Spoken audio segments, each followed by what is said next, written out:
All right, San Diego and Southern California, what's going on? This is hour one of John and Jim. We are here until 6 p.m., and we will have our Padres insider joining us at 2:30. Jim was down at Petco. It is the open workout day for the Padres, and as he just said in the update, we are truly under 24 hours. At this point with that pitch clock, shoot, we might be in the sixth inning.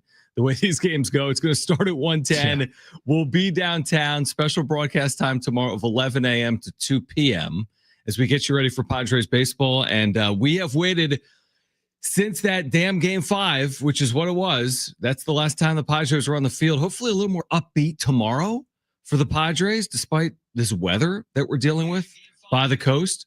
But looking forward to get this thing back underway. After the way it finished last year, it feels like it's been a while for me, but I'm excited for tomorrow. I'm really excited too. The weather thing, whatever. I mean, if it's going to be cloudy, it's going to be cloudy. It's going to be fine. You saw what I sent you earlier today? I did. Do you want to talk about that real quick? I just want to say the UT, they do these weather articles all the time where they say like, hey, cold front moving in. It's going to be cold this weekend, or, rain moving in, right? Everyone loves weather wherever you live. Everyone loves weather. Everyone's like, basically the headline of the article in the UT was expect cooler weather for the Padres, opener at Thursday and Friday. Yeah, makes sense. So I clicked on it.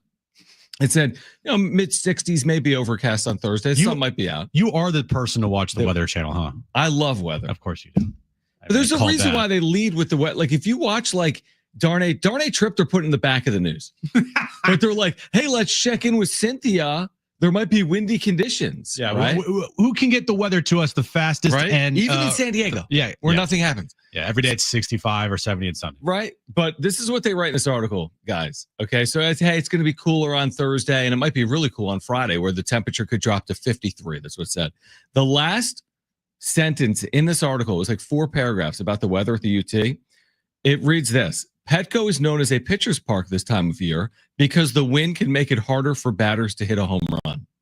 It's an actual sentence in the Union Tribune. And I sent that to Jim. I'm like, why do we even need a show anymore? The UT is stealing all of our best work. I would have said something like that. Hey, do you know that it's cold and therefore when you hit the ball, it doesn't go as far and you might not see home runs? So who do we sue for this? Right? This is blatant plagiarism. That. Forget sabermetrics. Here it is. Yeah. Send this to Preller. Sometimes when it's colder, it's harder to hit home runs. Mind blown. How much time do I spend over the course of a season mentioning the term marine layer? 3 straight months? Like a solid at least 2. And then when we get to the June gloom is there. That's right? the thing. Yeah. I've spent seasons before, but anyway, that's neither here nor there. You're right. Who cares about the weather? There's going to be 45,000 plus tomorrow. Right. Atlanta is here. It's a playoff, rematch from a year ago. Mm-hmm. Hopefully it feels like that. I know we'll hear from Michael King coming up, who will make this start on opening day. I'm just, the general statement is it's time to be excited. We'll get into, I'll be concerned after 2 innings when someone's 0 for 1 with a strikeout. But right now I'm excited. Yeah, right now I'm excited. No, I'm excited too. You could feel it down at Petco Park this afternoon. The players are ready. The vibe, the field looks great. All the concession stands, they're getting ready for tomorrow afternoon. They have new food items at Petco Park. Love food. Yes. And by the way, breaking news, nachos are not $49 this year. No crap. How much are they? They are not $49. The Padres actually tweeted somebody this morning. Who did they tweet? Oh, someone said, are your nachos $49? Yeah. Oh, Welsh Fryer. He asked them. He's like, can we get a confirmation on the $49 nachos?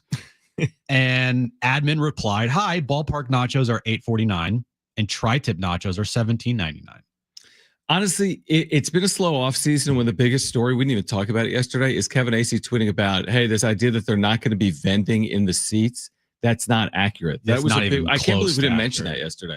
There was this big story that the Padres wouldn't be vending food and drinks in the seats, specifically the 100 level. And the Padres replied to someone like, no, we're vending. As what I guess what you refer to as hawking food in the 100 level. Yeah, it's a ballpark. They have cotton candy. They have beer. They have hot dogs. Yes. They'll continue to have them. Yes. Breaking news in 2025. They'll have hot dogs and beer. Yeah, but the new team store. How's that look? I didn't get a chance to go in it. Great. I mean, I've seen pictures, but it's like the only thing I cared about. Show ruined now? Yeah, I wanted to know what it looked like because they did close it down for months. They did. I didn't have a chance. I was down in the clubhouse, and Don't worry about the players. Who cares? What's Tatis going to say? We're well, better than the Dodgers. well, here's the thing. I honestly, to be truthful, I missed the tour of the new. Of course you did. Were you late? Team store. I wasn't late. I had a chiropractic appointment at 11:15. You were late. No, it wasn't like I didn't have anything to do. Okay. I had a doctor's appointment at 11:15. I went straight to Petco Park, got there at like 11:45, and then the clubhouse opened up at noon. So sorry, John, I didn't get to go see the team store. I got an idea. How about what? You go to the team store one time this year? How about this? Well, I'll go tomorrow. Okay. Potentially. How about this? I will. I go to the team store all the time. So I don't know what kind of reaction that is. I don't know either. Okay, here's a developing story. Here's a developing story Jim doesn't even know about. It has nothing to do with what's on Twitter. Friend of the show, band back together, Annie Halbrin will join us today on John and Jim. Thank the Lord. So, Jim, your work is done. I can leave for the season, maybe for the show's history. Yeah, saw Annie down at Petco. We talked for a bit. John and Annie. Annie and John. Anyway, Annie Halbrin, I'm just going through John Schaefer and friends. Annie Halbrin will join the show at 3 p.m. What do you think about that? Kevin Acee will join us at 2:30. Love it. So we will get you ready. Everything you need to know. Annie, back with us, San Diego Sports 760, back where she belongs, truthfully, with us here on San Diego Sports 760. It's been a while since we had her on the show. It's been, it has. It's been a minute. It has, because she had her own show, and I'm excited to have her back with us, truthfully. Yeah. So, it was a full house at Petco today. Saw everybody. They were all surprised I was allowed in the ballpark, but away we go. We are less than 24 hours away. I'm excited. Okay, so tomorrow we'll be at Sidebar. We will. Broadcasting beginning at 11 a.m. We'll be on the air again from 11 to 2 tomorrow. In addition to that, tomorrow, Michael King will make his first ever opening day start. Correct. Coming off just a brilliant year, capped off by that start against Atlanta, where he was just sensational. 14 strikeouts against the Braves. Of course, it'll be Atlanta tomorrow. Let's hear from Michael King. So he spoke with the media earlier today. This is 24 hours out. Michael King on what he expects the atmosphere to be like tomorrow at Petco Park. Honestly, I think it'll be pretty similar. The atmosphere in this park is crazy, and it's one that I love pitching in front of. I think obviously they're a different team than last year. Profar being over there, obviously one of our old boys. Thinking like Albies was hitting righty against me last year. Riley was hurt last year, so there's a different team. I know it was supposed to be Chris Sale, and now obviously he had the back injury, so it's a different and better team over there. So the adrenaline will definitely be kicked up. A lot of players today mentioned Profar as sure. Like it's going to be tough to see him in the other team's dugout. Yep. Because he was such a huge part of that team last year. And, looking at the contract, it is what it is. But when he signed with the Braves, my first initial thought wasn't about, oh, look at the money he got. Yeah, that was a part of it. But it was, man, the Padres are going to lose kind of their heart last year. Like he was the heart of the team. And he brought the grit that this team desperately needed after 2023. Sure. He brought a presence to this team that they just didn't have the previous year. And he was involved in so many big moments with last year's team that to have to replace that this year, that's going to be tough. And so seeing Profar tomorrow, all the guys, when they were asked about Profar and seeing him, just you could tell how big of a loss in that clubhouse it's going to be. Let's see how big of a loss it is. You know what I mean? Right, I'm honestly really fascinated. Like if this is a Padres team that under AJ Preller and Mike Schild and with this roster is able to get back to where they got, man, that's an unbelievable accomplishment. Now I know there's a lot of work to be done between now and then. I was reading Kevin Acee today, and he'll join us in 20 minutes. Kevin showed the best 5-year stretches in Padres franchise history. Now it's not exactly an embarrassment of riches, right? It's not the Yankees. But this is their best 5-year stretch ever. It's inarguable. Winning percentage in the regular season, postseason wins, postseason series wins. Now, they haven't gotten a World Series. That's fine. That's true. They haven't had a 1984 and 1998. So a single season, you could absolutely argue it. They've never had a 5-year run where they've won at this clip. They've won it like a 540 clip over the last 5 years. Again, it's not the Yankees. It's not the Dodgers. And I know somebody said, like, this kind of has been the Padres decade. Not the decade of the Padres like what Peter Seidler, I think, envisioned, where you're thinking about winning a World Series. But by Padres standards, Jim, they've never had a better 5-year run than this. Yeah. Even with the highs and lows. I know, right? It's been an eventful 5-year stretch. That's for sure. Truthfully, I'll put 6 years, because 2019, to me, when they signed Manny, that was like the start of, all right, they are now moving to the big boys table. They're moving to the, we are going to be contenders every year table, or at least that's the expectation from the fans. You don't just sign Manny Machado to just have him sell, just sell jerseys and whatever. Like, you sign Manny Machado because you sold him on that you are going to make this team a contender and put as much resources as you can into the team to win a World Series. And so 2019, from then on, while Manny's here, like in his prime, and until his contract runs out, like, they are in contention mode, or at least that's the thought process every single year, as they should be. And again, like, are we waiting for that one, outlier year where it's all put together? Yeah, of course, everyone's waiting for that. But I think just in the general point of that, if you have followed the Padres, let's say for the last 25 years or 15 years or 35 years or more, this has been a pretty good run. Again, would I take 98 over losing to the Dodgers in Game 5 last year? Yeah, of course. Would I take 84 over this 5-year run? Yeah, I would. And that's my overall point, which is just go win one or get to one, and we'll worry about the other side afterwards. But the memories of 98 and 84 are probably surpassing the good years of 20 and 22 and 24. Go put together a year where everything clicks and comes together, and easier said than done. That was another thing that was talked about today in that clubhouse. Excuse me, in that clubhouse, was like, there's still some residual disappointment from, I hope so, last postseason.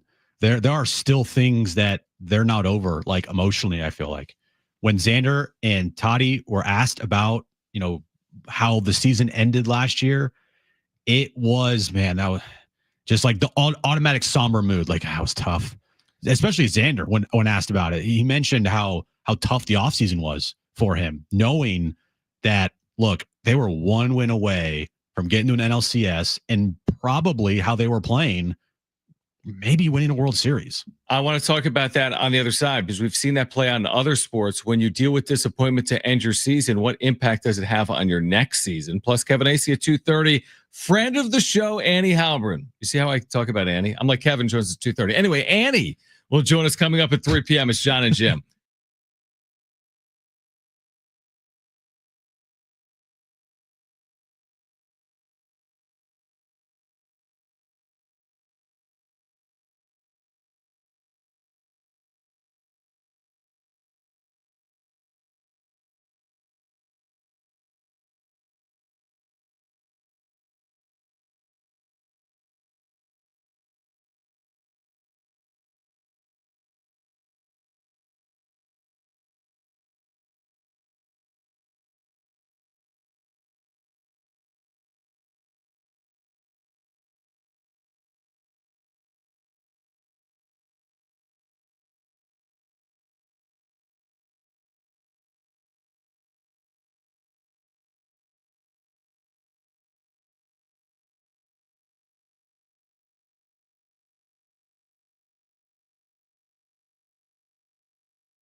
All right, San Diego Sports 760, your home for March Madness. You can catch all the action from the playing games to the Final Four. We have Sweet 16 action tomorrow. Also Friday with coverage beginning at 4 p.m. both days, tomorrow and Friday, on your home for March Madness, San Diego Sports 760. So after the Padres tomorrow, you can tune in for, again, Sweet 16 coverage right here on San Diego Sports 760. Now, you can always text us, 70470, start it with the word team. I don't know what this is about. This might be my favorite text ever. This is like Jim's favorite text, no doubt. 619 says Jim wouldn't have had to go to the chiropractor if he hadn't had to carry the show lately. Oh, what is shots that? fired. What does that mean? First of all, you had multiple days off. True. For the NCAA tournament. I did. Try to think. What shows did you? You did do some shows when I was running around. I give you that. But it's not like I was like drinking margaritas on some beach. Well, let's recap here. You were gone the week before the Super Bowl for the entire week. Yeah, on vacation. We're gone last week as well. No, I wasn't gone. I was working for San Diego Sports 760 and San Diego State. Debatable. Right. I was at the Mountain West tournament the week before that. Correct. Can I, in my defense of the Super Bowl, can I just make this statement about the Super Bowl? Sure, go ahead. What listener of ours, you're driving right now around, what listener of ours would ever turn to John and Jim to get our thoughts on the Super Bowl? Like, has anyone ever been like, oh, I need to turn on those guys, get their thoughts on the Super Bowl? Who even played in the Super Bowl? Philadelphia and Kansas City. It was a good game. My point is everyone was talking about the Super Bowl. It was a close game. Nobody cared about it was 40-0 at one point, or 38 or whatever it was. It wasn't at the Super Bowl. It was before the Super Bowl. I don't care.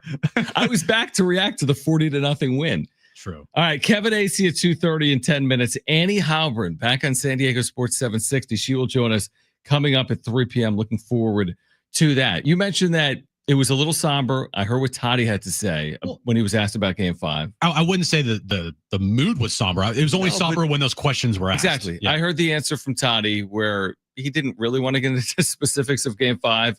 And then you said Bogarts in referencing Game 5. It was on his mind, which makes sense. Oftentimes in sports, we hear about the hangover effect from not winning something. Now, they weren't in the World Series. No, they didn't even make the NLCS. But the team they lost to did win the World Series. True. So and it was a rival. Do we think there is any real tangible impact of the way last postseason played out in 2025 or not?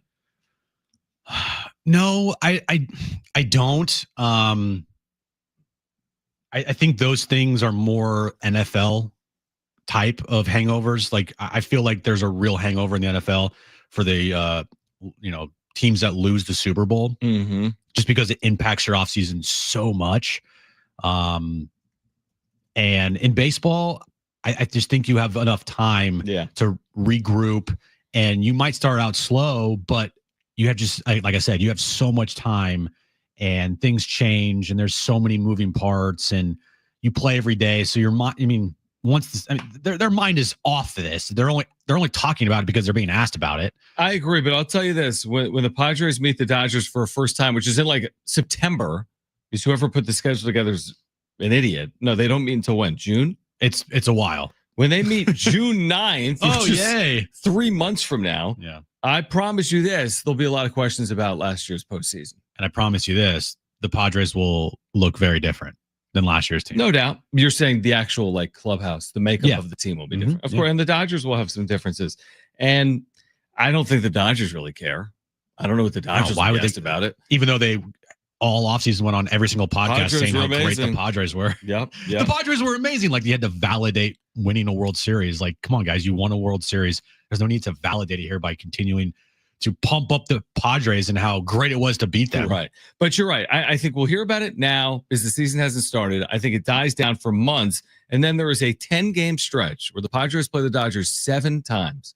3 here, 4 there. There's a 10-game stretch where they face off 7 times. And there'll be a lot of, can the Padres beat the Dodgers? And a lot of what played out probably in 2024 on people's minds. Maybe we'll see where the teams stand at that point in the middle of June this year. It will be brought up, but at the same time, that is so far away from now. So far away. That it will not even be close to the forefront of our minds, I feel like. Right. Like, I think it might be mentioned, like, hey, first time seeing each other since the postseason last year. That's going to be a question 100% by somebody. But other than that, it's like, I'm sure the answers will be, well, yeah, we're a different team, different new year. Yeah, last year sucked, but we're on to this year and blah, blah, blah, blah, blah, blah, blah. If we fast forwarded a full season and we're right back where we were, and it's the Padres and the Dodgers in a 5-game series, how mental is that? You know what? Because like you were just in this spot. Now you get credit for getting right back to it, but can you overcome the hurdle? A year ago, you had a 2-game to 1 lead. You still didn't win the series. Like, how mental would it become? I could see it being a mental hurdle, is what I'm saying. Like, if you're facing the Dodgers in this year's postseason, that would be the 4th time in 6 years. Like how many questions then? Oh, well, remember last year you got here, then you couldn't do it, or you can be able to do it this year. That's for another day. But I'd be fascinated to see if we do end up with that same matchup again in the postseason. How does that feel another time around? It will be a hurdle, yeah, because it was a hurdle for the Dodgers to win a World Series, like a legitimate World Series. Like how many times have they stumbled over themselves in the postseason, right, under Dave Roberts and not gotten it done? 2020 was 2020, but in a full regular real season, they have not been able to get it done. And I think Dave Roberts even talked about that, is they felt so much pressure to get past the Padres, because once again, they could not lose in the division round. Absolutely. Going out in the division round for two straight seasons leading up to this. So yeah, absolutely. There is pressure there. It's not like the Padres every single year are losing in the division round, but if they did happen to get back to the postseason, and they would most likely have to face the Dodgers again in the division round if they get past the wild card round, it absolutely is going to be there, because this will now be the 4th time in 6 years that they've met in the postseason. Think about that. Now, fortunately, in one of the 3, they beat them. Yeah. Like if they had lost all 3 of these, you'd be like, "There's just no path." Like that would be. So that's why so mental. That's why. Yeah. Again, it's for another day, and hopefully they get there. Hopefully they put themselves in a position where they're playing the Dodgers this postseason. Kevin AC will join us on the other side. He wrote about the Mike Schilt effect, about this 5-year winning run that the Padres are on, and does he expect any type of hangover effect heading into 2025? Our Padres insider joins us next.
All right, this update is brought to you by Progressive Insurance. We are under 24 hours out from Padres opening day. First, the Braves at Petco Park. Just a reminder, our show will be having a special live broadcast starting at 11 a.m. at Sidebar on the patio. So when you're going to the ballpark, come on by and say hi to us. And tonight at 6 p.m., it's SDFC Midweek Live starting at 6, going up till 7 right here on San Diego Sports 760. And this update's been brought to you by Progressive.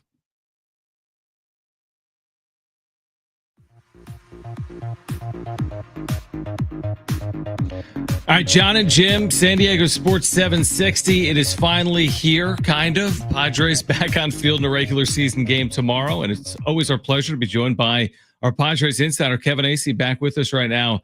John and Jim. Kevin, I've enjoyed what you've been writing here in the days leading up to the season, including today on Mike Schilt and the role he's played in the Padres' success. And I also didn't realize, and I enjoyed the fact that you laid it out in these 5-year stints for the Padres, that this is, in fact, from a winning percentage perspective, and also the amount of times they've been in the postseason, this is the best 5-year run that the Padres have had in the history of the franchise. I want to start here, though, because we were just talking about this a few minutes ago. The way the Padres season ended last year in Game 5 to the Dodgers, disappointingly, is there, in your opinion, any type of hangover effect that we talk about sometimes in other sports, like if a team lost a Super Bowl in a close game? Do you expect any type of hangover? Does that apply heading into 2025 or not? That's an interesting question. I don't think so, and I don't know how we'll ever prove it. You know what I mean? Like, they've had quick starts. They've mostly had slow starts recently.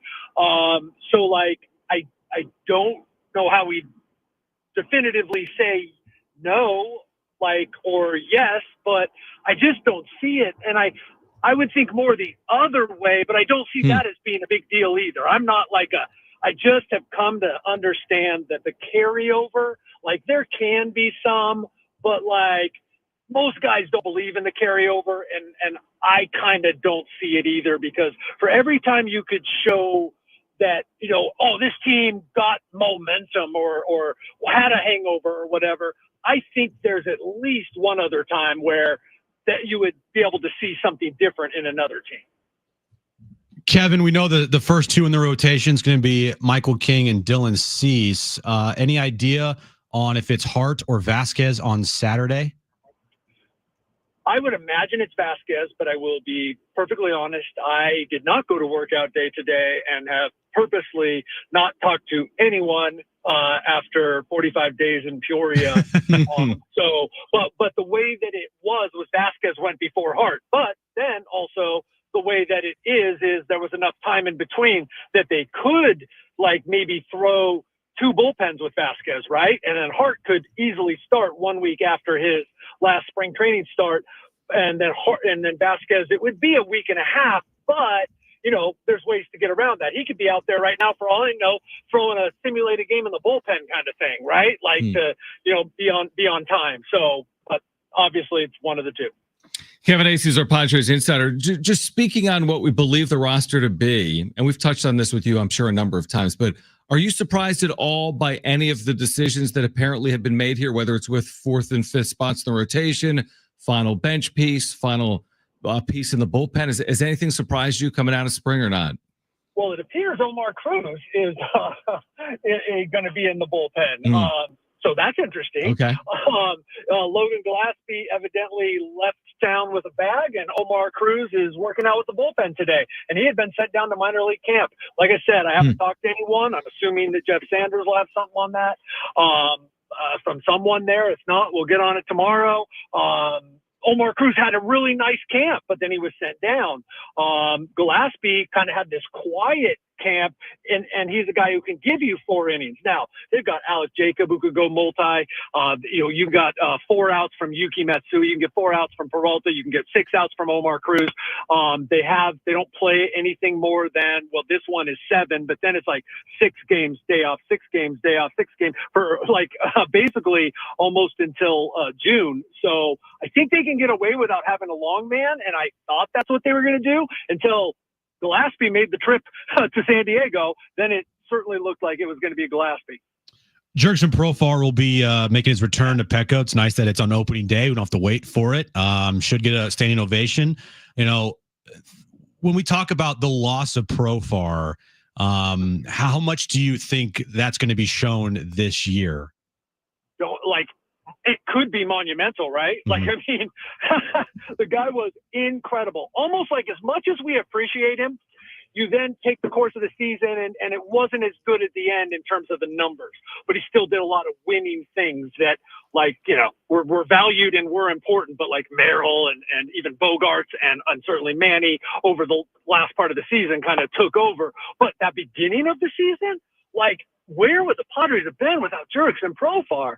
And so, like, it could be huge. Now, every year, a team has, most teams have to overcome a quote unquote loss. Where will they overcome this? I'm not sure. Now, they didn't get great production or really have a regular DH. I guess it could come from Gavin Sheets and or Yuli Gurriel having monster seasons or better seasons than maybe projected. I guess that could happen. But yeah, I'm sure you guys feel the same. It could be monumental. Yeah, it'll be interesting to see how it plays out. I guess we won't really know the answer until we get well into this year. What I love, and Jim, I this is rare, so I want to make sure that I commend you and that I note that I'm in agreement with you that, and it's really not in my business and not for me to say, but I do hope he gets an ovation. There we go. Yeah, I mean, if he didn't, to me, that'd be pretty surprising. Now, the one thing I would say, Kevin, I don't know if we asked you about this because it happened in the offseason. I don't think you were with us as regularly then. When he did sign with Atlanta, he made one curious comment about ownership. Remember that? Where, their ownership situation, the way it's playing. I forget exactly what he said, but he made an interesting comment about Padres ownership. I think it has no impact on the fans, but I'm looking right now. I just Googled it because I'd forgotten. I'm like, he didn't get that much. 3 for 42. You wrote about the payroll yesterday. The Padres are going to have the 9th highest payroll in baseball. They've maintained this payroll despite the quote unquote market size or small market. With we'll see, I guess, with the benefit of hindsight, but doesn't it seem like 3 for 42 is pretty reasonable for Jurickson Profar considering what he meant to this team last year? Let me give you some context. I love Jurickson Profar. Mm-hmm. And my answer is no. It's not worth it. Okay. When you take everything in, right? Like, the guy had one good season. I'm not trying to downplay it. I'm just trying to put it in perspective. He had one good season. He's getting older. He has some injuries. And considering the situation the Padres are in, where they are they're very aware of what comes off the books next year, and that they've got some guys that they would like to extend and would like to keep and sort of start to not rebuild, but, stock up the roster, back up when they lose some guys. And then you would have still had Jurickson Profar healthy, maybe not, paying him $12 million or what? I'm not sure the structure of the contract, but you would have been paying him that much over $14 million over the next 2 years, and so I have to say no. Now, had he come back, personally, as the beat writer, the guy who wants honesty, even though sometimes it's a little maybe misguided because we're all imperfect, but honesty and passion, I love that, and I love talking to Jurickson, and I also think he was huge. And like I said, it could be a monumental loss. Not only what if he has another great season, but also, that guy had the charisma, he had the time in the league, and he had the balls to keep other guys in check. Kevin, guy that you talked about is, honest with this team it's Xander Bogaerts. He is a guy that just is always going to tell it like it is. Unfortunately, his play on the field hasn't really lived up to what Padres fans have hoped to see. How much pressure do you think is just on him personally this year to have a really good season? I think a lot. I do. I think he'll acknowledge that to a certain extent. He'll say, no one puts more pressure on myself, but I absolutely believe it. I believe that, I know for a fact that the organization feels like, this is kind of a big year here to see, like, what direction do they go in? I don't want to get ahead of ourselves here, but is it going to be the kind of thing where you got to eat some money and try to move the guy? What? I'm not trying to make something where there's not anything yet. But the fact is, they're paying for something more than what they got. I do want to end my answer by saying that I am almost positive, a lot of numbers in my head, a lot of things to remember, but in 2023, after he got that cortisone shot for the wrist, his second half was second best on the team in terms of OPS and some other numbers to Juan Soto. In 2024, from the moment he came back, I believe he was 2 for 4 that day, but I believe it was July 12th, came back from the broken bone in his shoulder. I believe he had the third best OPS and other numbers behind Merrill and Machado over the rest of the season. So, like, the guy has had extended good stretches for this team. It has not been good enough over the course of a season for a guy making 25 mil, but like, he has been good. So anybody kind of like, oh, this guy's been a total disappointment. It's like, well, we kind of got to take into consideration the whole season. I'll go down that path with you for a moment. Let's just say we fast forward. Like you said, there'll be questions maybe at the end of the season, but we don't know what happens this year. But let's say he replicates what he's done in a Padres uniform, which is a 747 OPS. He was an 814 OPS in his career in Boston. So let's just say 740 OPS for the season, up and down. Padres maybe the last team in or the first team out of the postseason. I mean, what options with that much money and that many years, what would they be contemplating at that point? All I can say is, like, and this is me with some sort of educated speculation where obviously I have talked to people about that. Mm-hmm. Not that the Padres are terribly willing to go down that road publicly right now, but are we talking about a Hosmer situation? Right. But for far more money and for far more years. I mean, it's so untenable. It's so unappetizing that it's almost impossible to think about it from the Padres perspective at this point. Right. Yeah. Like, if you were to have to do that, I mean, oh my gosh, you just finally got out from underneath the Hosmer 12 whatever mil. And so, like, I'm not saying that will happen, but what has been told to me just talking is, like, we're going to have to start thinking about something if this guy doesn't give us a few years of what he was in Boston. So maybe it's not 2026. Maybe it's 27, right? And then the shorter the contract gets, right? But, like, at some point, not terribly distant in the future in terms of years, if he isn't that guy, you got an issue, because, like, 12 mil's better than 25, I guess. But, but then you also have to replace that 740 OPS, which is not worth 12 mil. It's worth half that probably. So, like, if Jake Cronenworth were putting up a 750 all the time, you'd be like, okay, you know what? That's great. Mm-hmm. And so, but Xander Bogaerts, no, not good enough. Kevin, love the insight and the perspective. Enjoy covering another opening day, and then we'll catch up with you to react to opening day on Friday. Right on. Take care, guys. Great stuff from Kevin Acee, our Padres Insider. We react to that on the other side about Xander. We've talked about that before. That's next on John and Jim.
right, so Jim just tweeted out, like coming up on the show at 3 p.m., Annie Halbert, right back with us.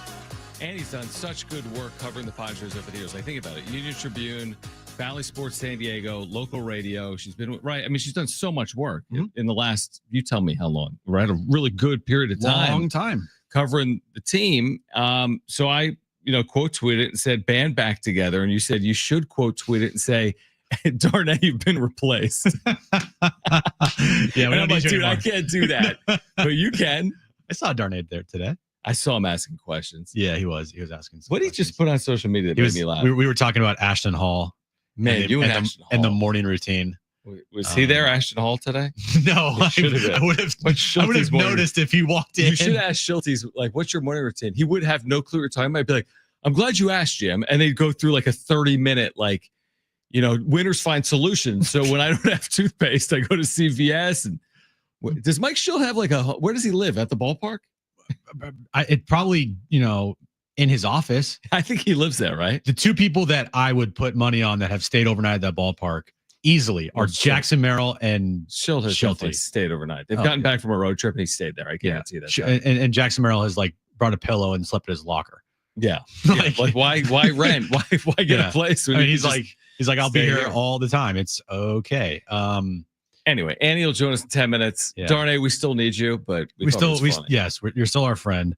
I didn't get to see Mike Schilt. Well, I saw Mike Schilt, but I wasn't there for his. So you didn't get to the team store. No, I didn't. You didn't get to the Mike Schilt press conference. My plan was get there at like 11:45, get in the clubhouse, shoot some content, and then come do the show.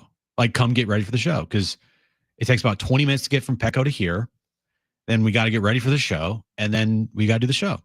So I didn't want to stay for the entire time, even though Darnay was giving me crap for leaving. So was Marty. Well, you're leaving. Show. I mean, I know. That's what I said. What are we supposed to do? He's like, you don't need to prep.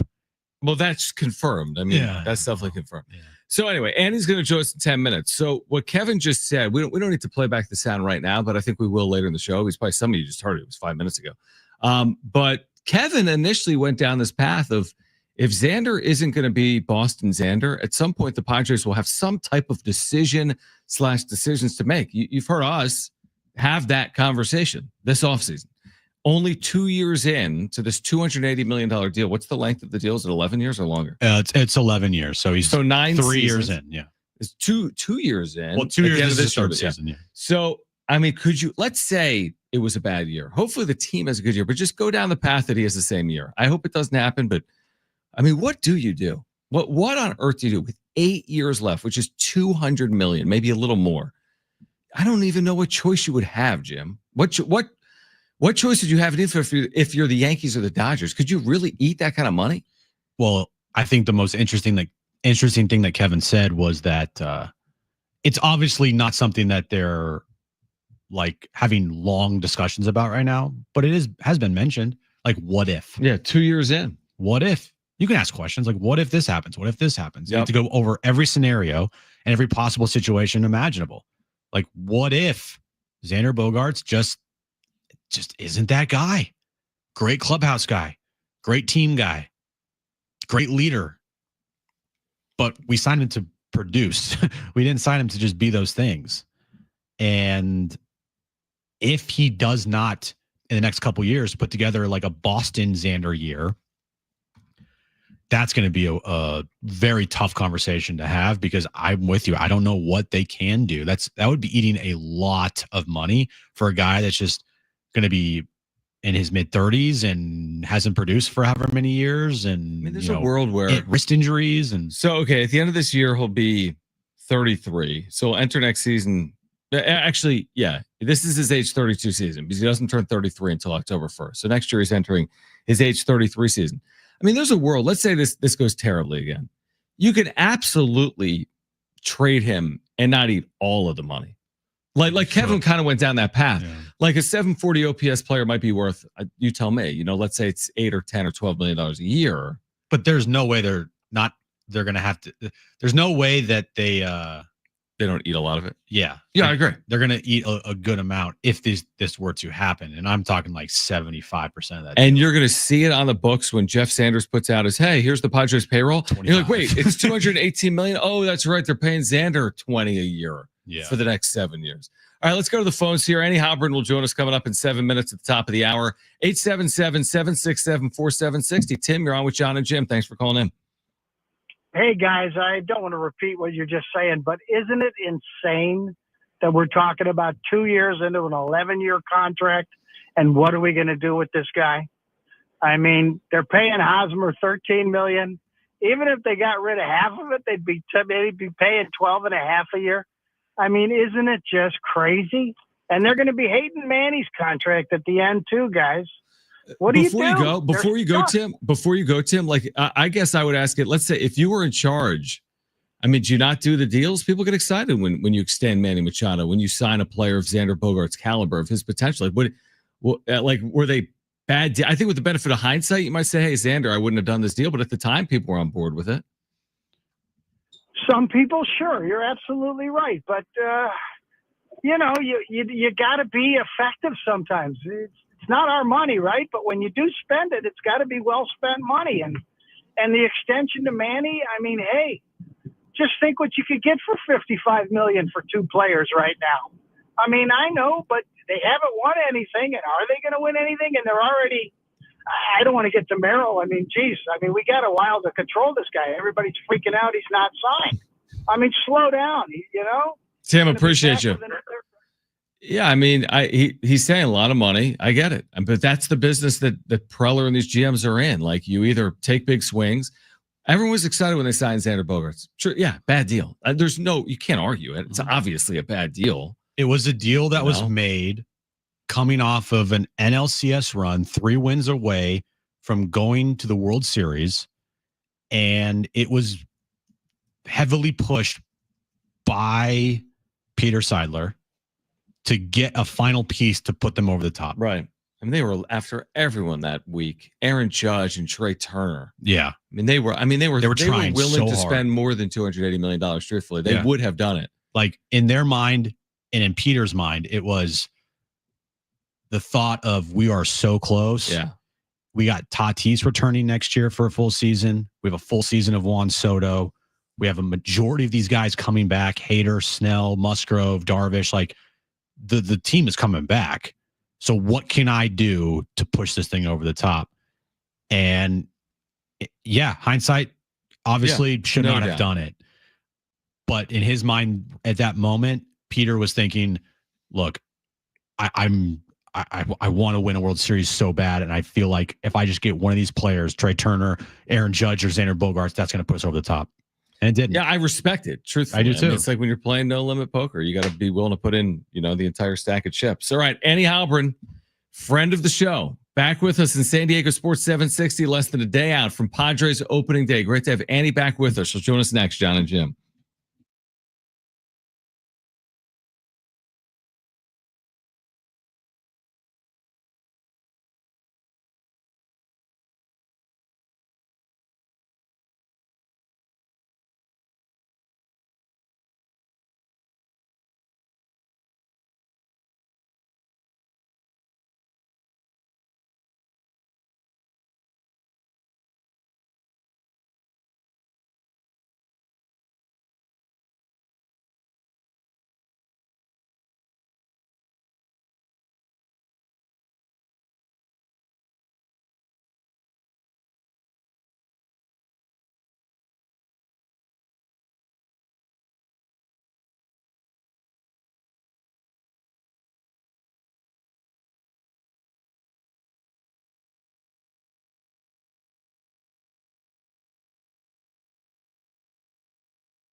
All right, this update is brought to you by Progressive Insurance. We are less than 24 hours out from Padres opening day against the Braves at Petco Park. A reminder, our show, the John and Jim Show, will be having a special live broadcast starting at 11 a.m. at Sidebar on the patio. So come on by and say hi to us on your way to the ballpark. And tonight at 6 p.m., it's SDFC Midweek Live right here on San Diego Sports 760. And this update's been brought to you by Progressive Insurance.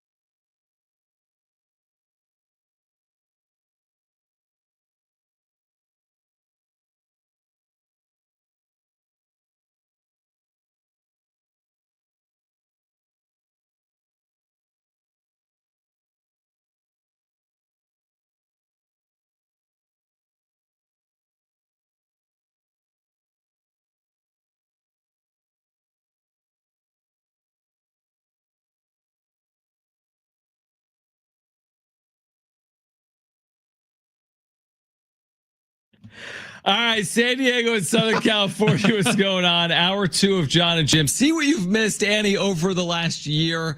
Okay, Annie Halbrin is back with us. I'm very excited. I'm already working out some ideas in my mind on how to get rid of Jim. But I have missed Annie. I'm kidding. I have missed Annie. I don't love the circumstances, obviously, to have you back with us right now on San Diego Sports 760, but I have missed having you with us on the radio. And having you on for our listeners and the relationship we've established here doing these shows together. So, Annie, first of all, I hope you're doing well, and thank you for joining us again. John, Jim, it is great to be back with you guys. I missed you as well. John, I saw Jim down at the Padres earlier. I'm sorry. Of course, he was, just getting into people's shots left and right. But I thought about kind of Tanya Harding situation, but then I decided against it. You should have. Everybody did. Everyone's like, why are you here? What are you doing here? It was a lot of looks of like, huh? But it's okay. I deserve it. I deserve it. Yeah, and Jim has weak knees, as Brent just pointed out to me. I do. Yeah. Annie, first of all, it's kind of hard to believe that it's another season and the Padres are back at the field tomorrow. And it's been what has felt to me, at least, to be a long offseason since that Game 5 against the Dodgers. How do you look at it heading into 2025 off of everything that played out last year? A very successful season on field until it wasn't there at the very end against LA. Yeah, exactly. I look at where we are right now and I think about what's ahead of us. And you guys know how long a season is. And these players know the ups, the downs, you're in it, you're out of it. We're all prepared for what's going to be just, a long few months. Probably hopefully an exciting few months in a lot of ways, but it's so hard to tell at this point what this team's going to be. I know that the division got better. The Dodgers obviously got better. I think the Diamondbacks got better. The Giants improved, but I still think the Padres are ahead of the Giants. So it's hard to know with the Padres, losing the production that they lost over the offseason and signing some of these guys who are what I kind of call 50-50 players. We don't really know exactly what we're going to get with them in the bottom of the lineup and with some of these older veteran guys. But, that's how we felt about it last year with Donovan Solano and David Peralta, and we felt like that in the past. So hopefully they lean more toward the Donovan Solano, David Peralta side than the kind of Nelson Cruz side, right? That didn't work out for the Padres necessarily. But they definitely have some uncertainties on this roster. I think the pitching, look, they're with you, Darvish gone. You got Nick Pivetta, which is great. Now you look back and you think, what if the Padres would have gotten rid of or traded Dylan Cease or Michael King? They would really be in trouble right now. So they kept those guys. You've got Nick Pivetta, but with you, Darvish, being out, you've got a little bit of uncertainty there at the bottom of the rotation. And that means you're going to be leaning on that bullpen a little bit more, especially to start the season. And you've got a little bit of uncertainty in that bullpen, save for, a few of the main guys because they've got some injuries. So it's going to be interesting, but this is what it is. The first week, I think it's going to be really hard to tell what we have in the Padres in this first week. Everybody's saying it's always you guys know how it is. It's like the NFL first week. It's so hard to know what you really have in a team in this first homestand. Yeah, but if you can count on anybody to overreact, it'll be us. It's us. So yes, yeah, great, perfect. Exactly. Perfect. 2 games in, they're 2 games in, they're 0-2. Sell everybody, get rid of everybody, fire everybody. It doesn't even matter. Hey, then game 3 is a must win. Absolutely. Must win. Every game's a must win. Every game's a must win. Yeah. Right. Of the moves that the Padres made this offseason that are now on this 26-man roster, like Yuli Gurriel and Martin Maldonado, which move are you most surprised that they have made that have now turned into, a roster spot on the 26-man opening day roster? I am most surprised at their catcher position because although they've got those kind of aging veterans like we talked about, the Yuli Gurriels, hopefully will work out for them. The Jason Haywards will work out for them. And the thing about it is they've got some guys pushing at the minor league level, like the Connor Joes and whatnot, to come up if they need to in terms of taking those spots. So it's not the end of the world if these guys don't work out. But it is kind of, it does kind of stink. You lose Rosario. You lose maybe, I don't know what's going to happen here with Tyler Wade. He might pass through waivers and come back to the Padres. But you just sort of, there are some guys that you hope that they sort of made the right decisions right off the bat. But in terms of some of those older guys, if they don't work out, you've got some other guys in the minor leagues that can come up and push for those spots. The biggest concern that I have there is that you're already dealing with guys who are a little bit of uncertainties, so even though there's competition, there's a little bit still of uncertainty as to what you're getting in that competition. I know we talked a lot about the competition throughout camp, and it's great that the Padres were in that position, but you're still talking about players who are looking to have like comeback seasons or who are looking to prove themselves at the major league level. So look, if AJ Preller can hit on 1 or 2 of those, then that's successful in that area, no doubt about it. But on the catcher side, this is their weakest position. Now, knowing how baseball is, watch it be like their most productive, amazing position in the world. And we're all, eating our words in a few months or whatever at the end of the season. But it is their weakest position. They don't need their catcher to necessarily be their most productive hitter. They don't need their bottom of the line to be their most productive hitter at all. They've got to have those guys produce at the top. But it's still like, what are you getting in that catcher position, really? I mean, I don't think any of us really know. I think it's a really good point. We've got Andy Halpern back with us right now, John and Jim, San Diego Sports 760. So, Andy, obviously, you've covered this team, and you've now covered Mike Shildt as a manager. I don't even know what my expectations were heading into last year, right? They're coming off that down year. Obviously, Bob Melvin was out, Mike Shildt was in. And clearly they exceeded expectations with the 93 wins. What is it about Shildt? Because you've been with him and you've been around the club and in the clubhouse. What is it about Shildt that just has worked out for this club? Yeah, it's a good question. I mean, I think it's that if you ask the players, it's the freedom. He lets the guys play free. That's what a lot of them will say. And when I talked to guys like Jurickson last year, he was one of the first people to say that. And I asked him, like, what is the opposite of that? Like, and he said he's had managers before in the past that have really micromanaged him and have said, don't do this, just do this. Only do this when I say, we only want you focusing on this, that sort of thing. So there are managers out there that are more micromanager type. And I do think that Mike Shildt has that in him in the sense of like attention to detail. Like if you make an error or there's something that you could have done better, I think that he expects you to learn from it. But at the same time, the freedom in which he allows them to play, which to them means, okay, we are smart baseball players. We're professional baseball players, like the high baseball IQ guys. Let us kind of, knowing what the situation is, and that's all the stuff they talk about in the meetings, and here's what you should do in this situation. And so Mike Shildt's going to get, and other coaches are going to get them prepared for that situation. But then the freedom for the player to decide kind of as the game feels what to do, I think is kind of what they really like about it. It is interesting. Listen, they loved Bob Melvin year one. They loved Dave Tingler. Year one, he worked out for them. Yep. Year two is always an unknown. But it does seem like they've got a good rapport going with Mike Shildt. And, if they win, everything is great, right? If they lose, I think that's when you start to see some of some more stuff maybe get exposed that maybe we didn't see last year or whatnot. But all in all, they really seem to gravitate to Mike Shildt and this coaching staff, and they've got the continuity now, having had them from last year. You guys know how many hitting coaches they've been through, and really how many managers, and they've changed pitching coaches. So to have the whole coaching staff come back, I think they do really feel good about the continuity that they have and like the fact that they all worked well together and like each other as far as being in that clubhouse and that coach's room. We were talking about it earlier on the show, Annie, and down there at Petco today, you know, the players being asked about last season, when they were asked, it felt like a somber, like, oh man, that was really tough. Like even Xander today mentioned, like that was a long offseason. Tatis talked about it, you know, when asked about the end of last year. And we were talking like it's different because it's football, but do you see at all any type of hangover early on from last year? And also you lost a really important player in Jurickson Profar that was always so upbeat in that clubhouse. I would say he was like the heart of the team last year. You know, what do you think of the potential hangover conversation early on this season?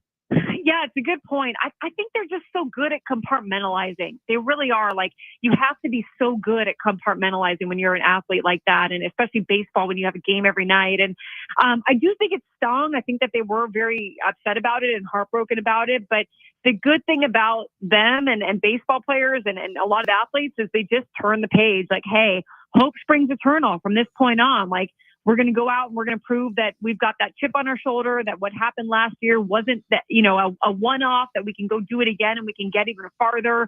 I think that they do better when the Dodgers are picked to be number one in the division, and even the Diamondbacks are picked in a lot of places to be ahead of them.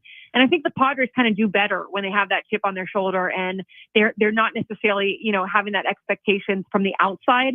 But they do have expectations on the inside that they're going to have to, like I said, you know, Mike Schultz, year 2, that's something to watch. And also the fact that they haven't gone to the playoffs back-to-back seasons in this whole run, you know, and I think that's an inner expectation that is important. Like you got to shake that somehow. And that's not all on them, I guess, if they don't, you know, it depends on how they play. That might be on the roster too, or on, you know, the organization as a whole, if that happens.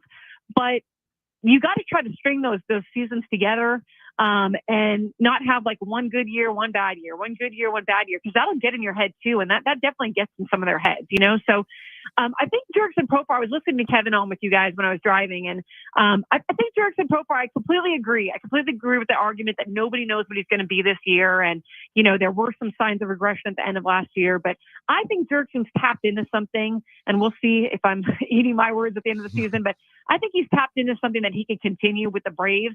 And I think what you're missing a lot with him is, like, you think about all the hoopla that happened last year. It was always with Jurickson, right? All the drama, and that works for the Padres. I mean, it was something where like you got that production from him, but you also got the edge from him. You got like the nobody's going to come around and F with us from him. And I think you got to see that come, you know, somehow organically build within the Padres some other way, because he was that guy for them.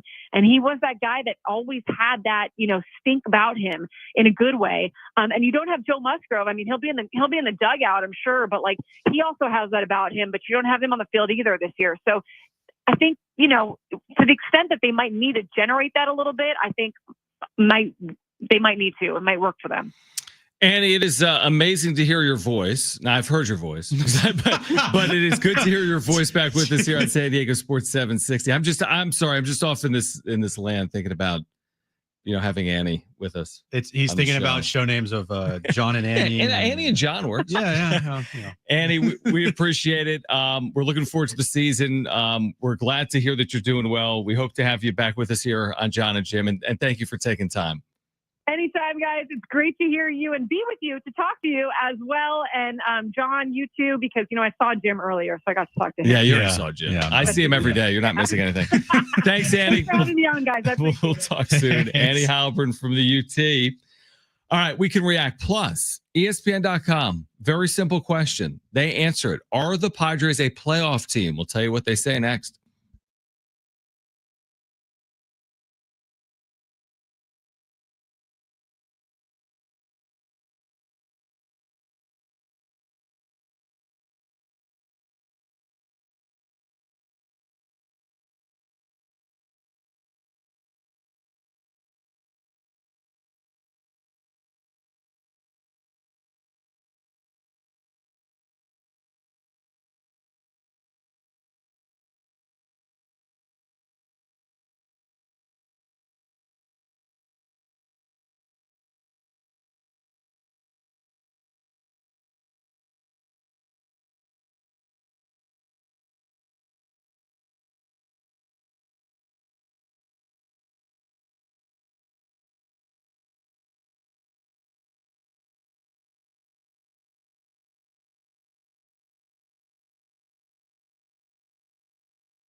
All right, download that all-new iHeartRadio app. You can listen to San Diego FC Saturday night, pre-match at 7.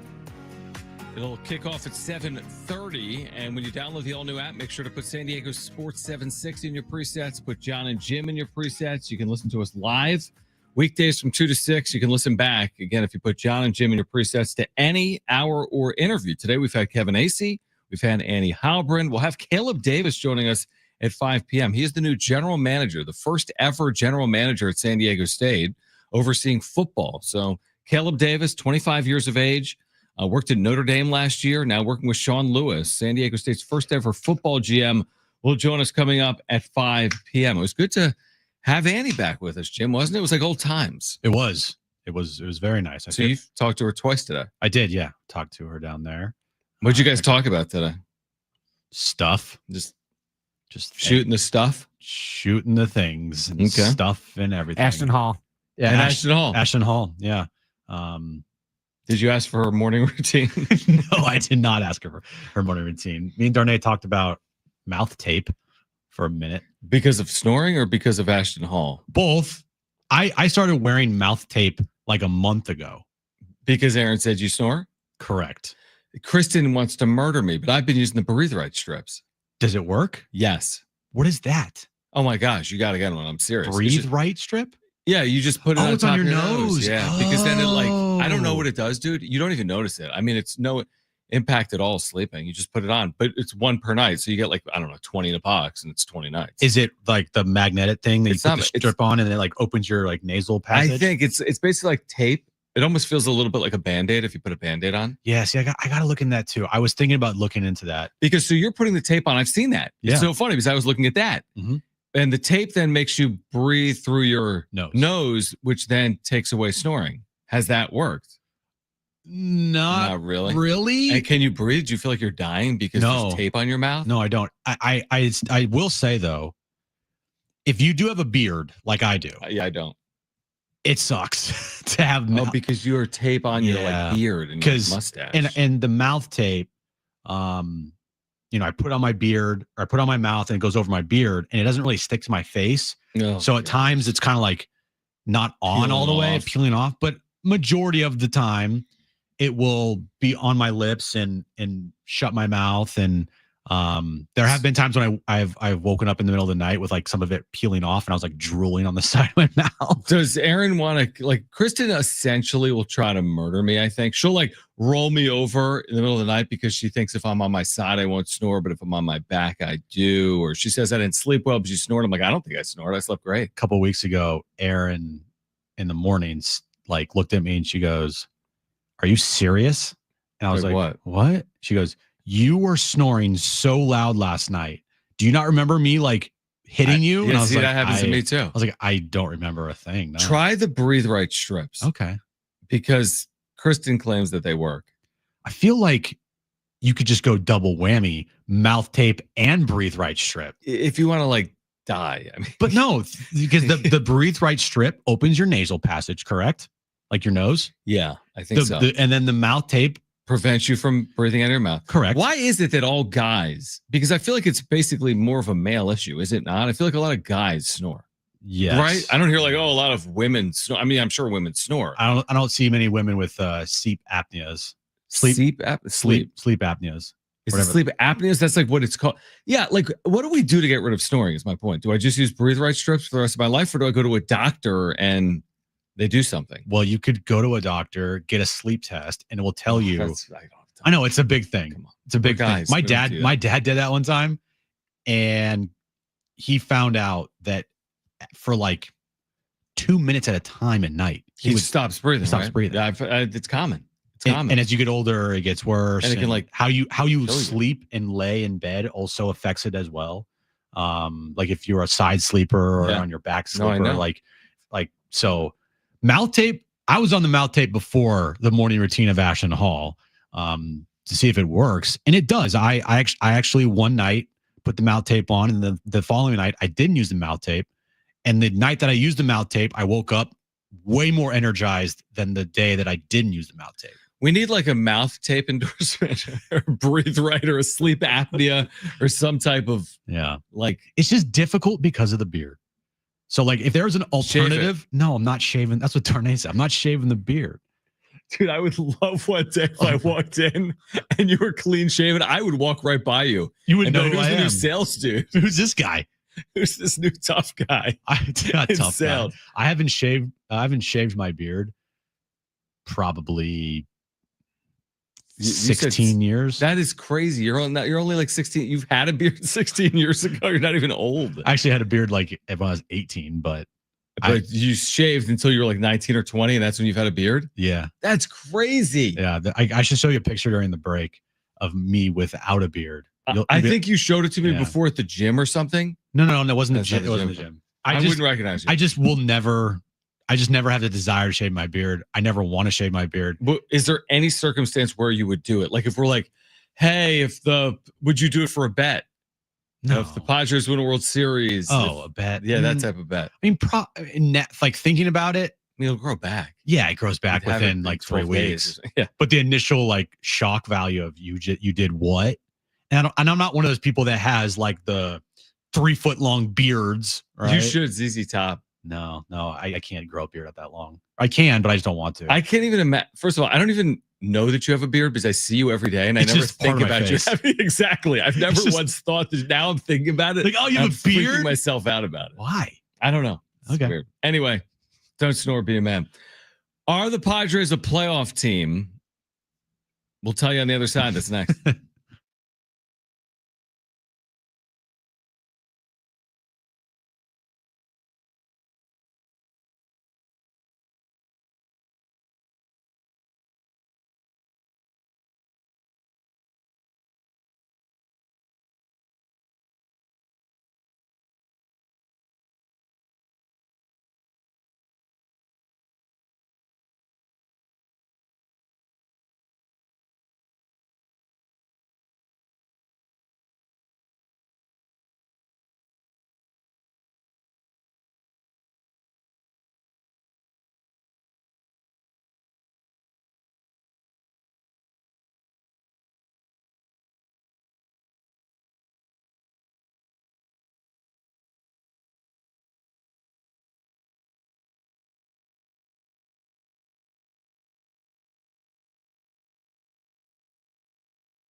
This update's brought to you by Staples Stores. Opening day tomorrow afternoon, 1:10 first pitch, Padres and Braves from Petco Park. Just a reminder, our show, the John and Jim Show, will be having a special live broadcast starting at 11 a.m. at Sidebar on the patio.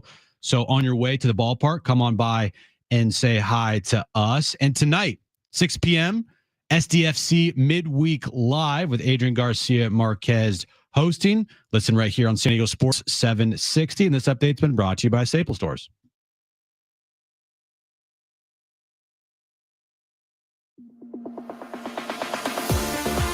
All right, John and Jim back with you. If you missed Kevin Acey, you'll hear it at 4:30. We also have San Diego State's new football GM, Caleb Davis, joining us at 5 p.m. So let's answer this question, Jim. Simple question. ESPN, predictions for 2025. And collectively, and this is with, I think, a series of their baseball, I don't know, writers. I don't even know who's in the who. Okay, here's the list of voters. Like the guys like Buster Olney and Jeff Pass and Jessica Mendoza. So they have a series of ESPN baseball writers, right? Mm-hmm.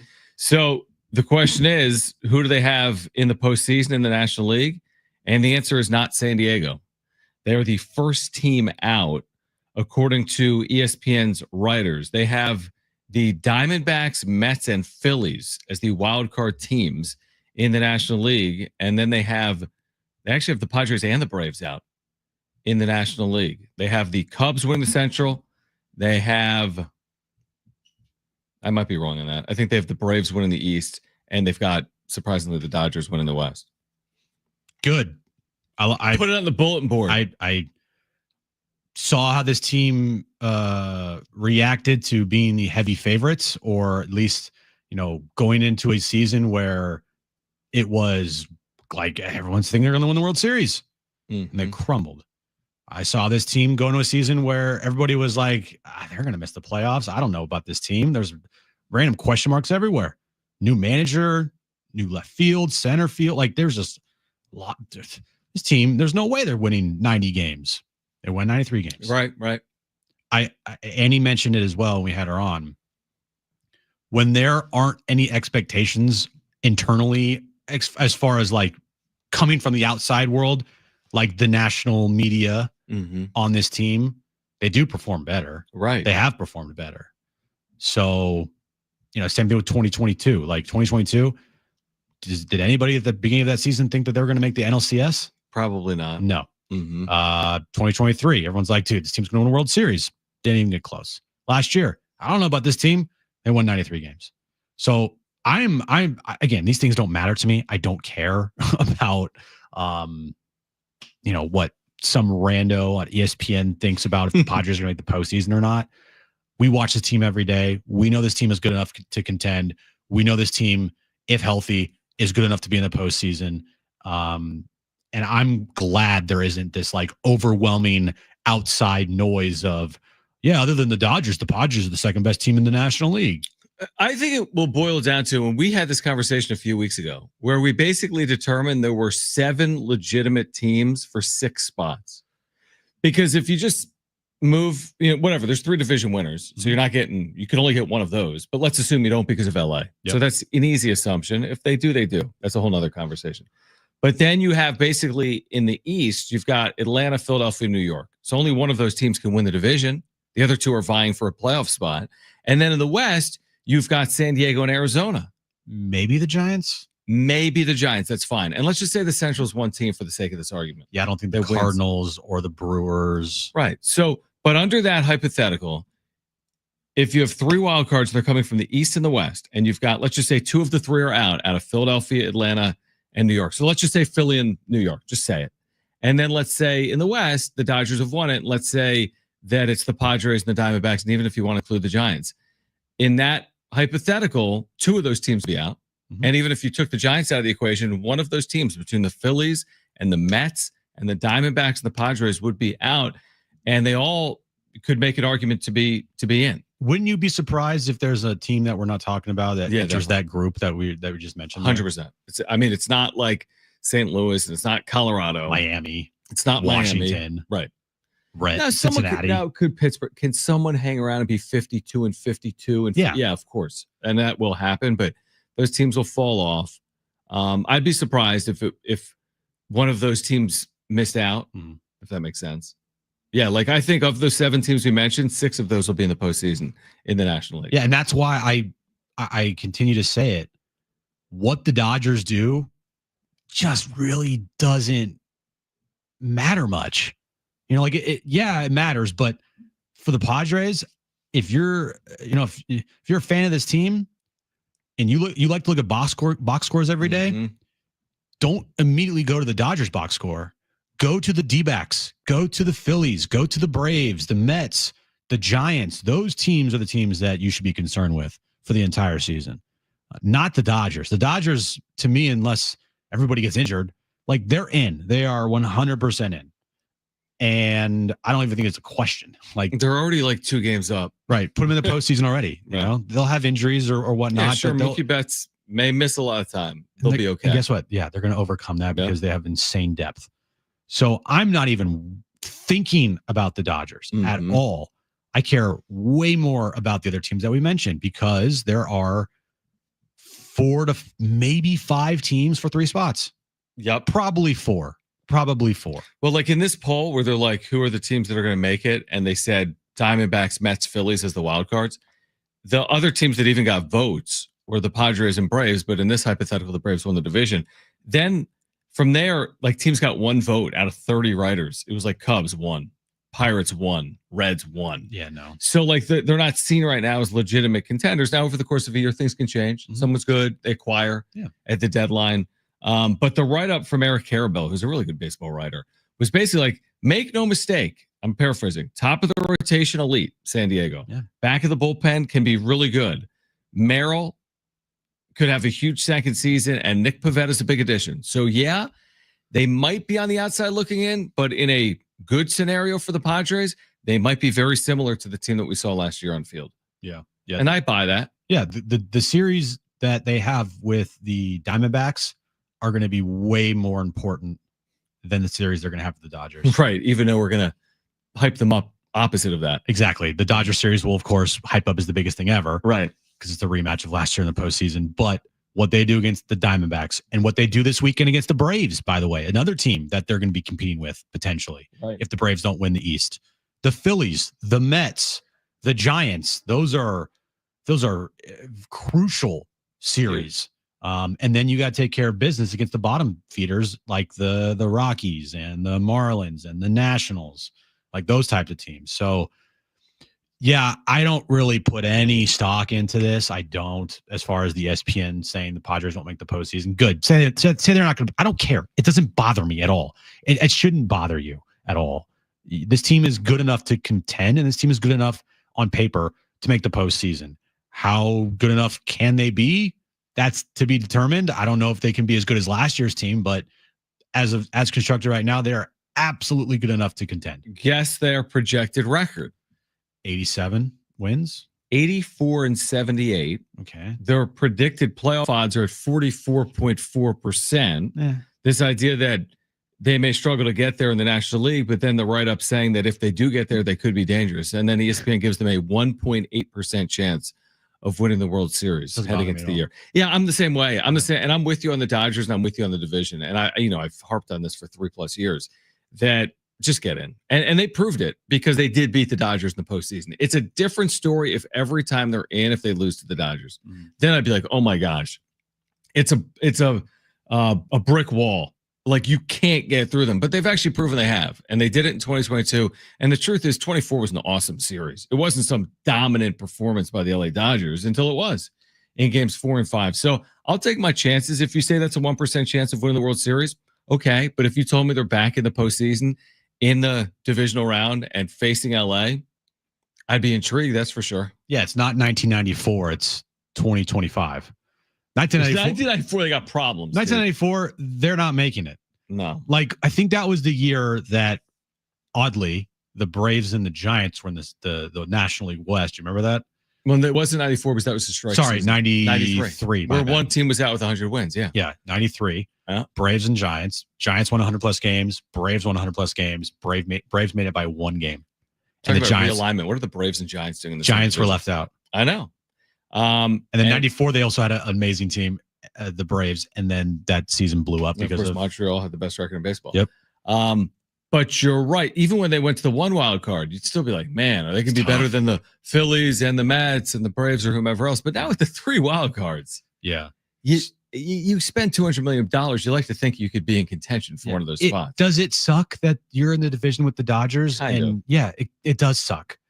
But also, thank goodness for baseball to kind of throw you a lifeline and give you an extra opportunity to make the postseason. Because, making the wild card round, there's always risk there because you got to play an extra series and it's only a best 2 of 3 and you could be out in a second, right? Mm-hmm.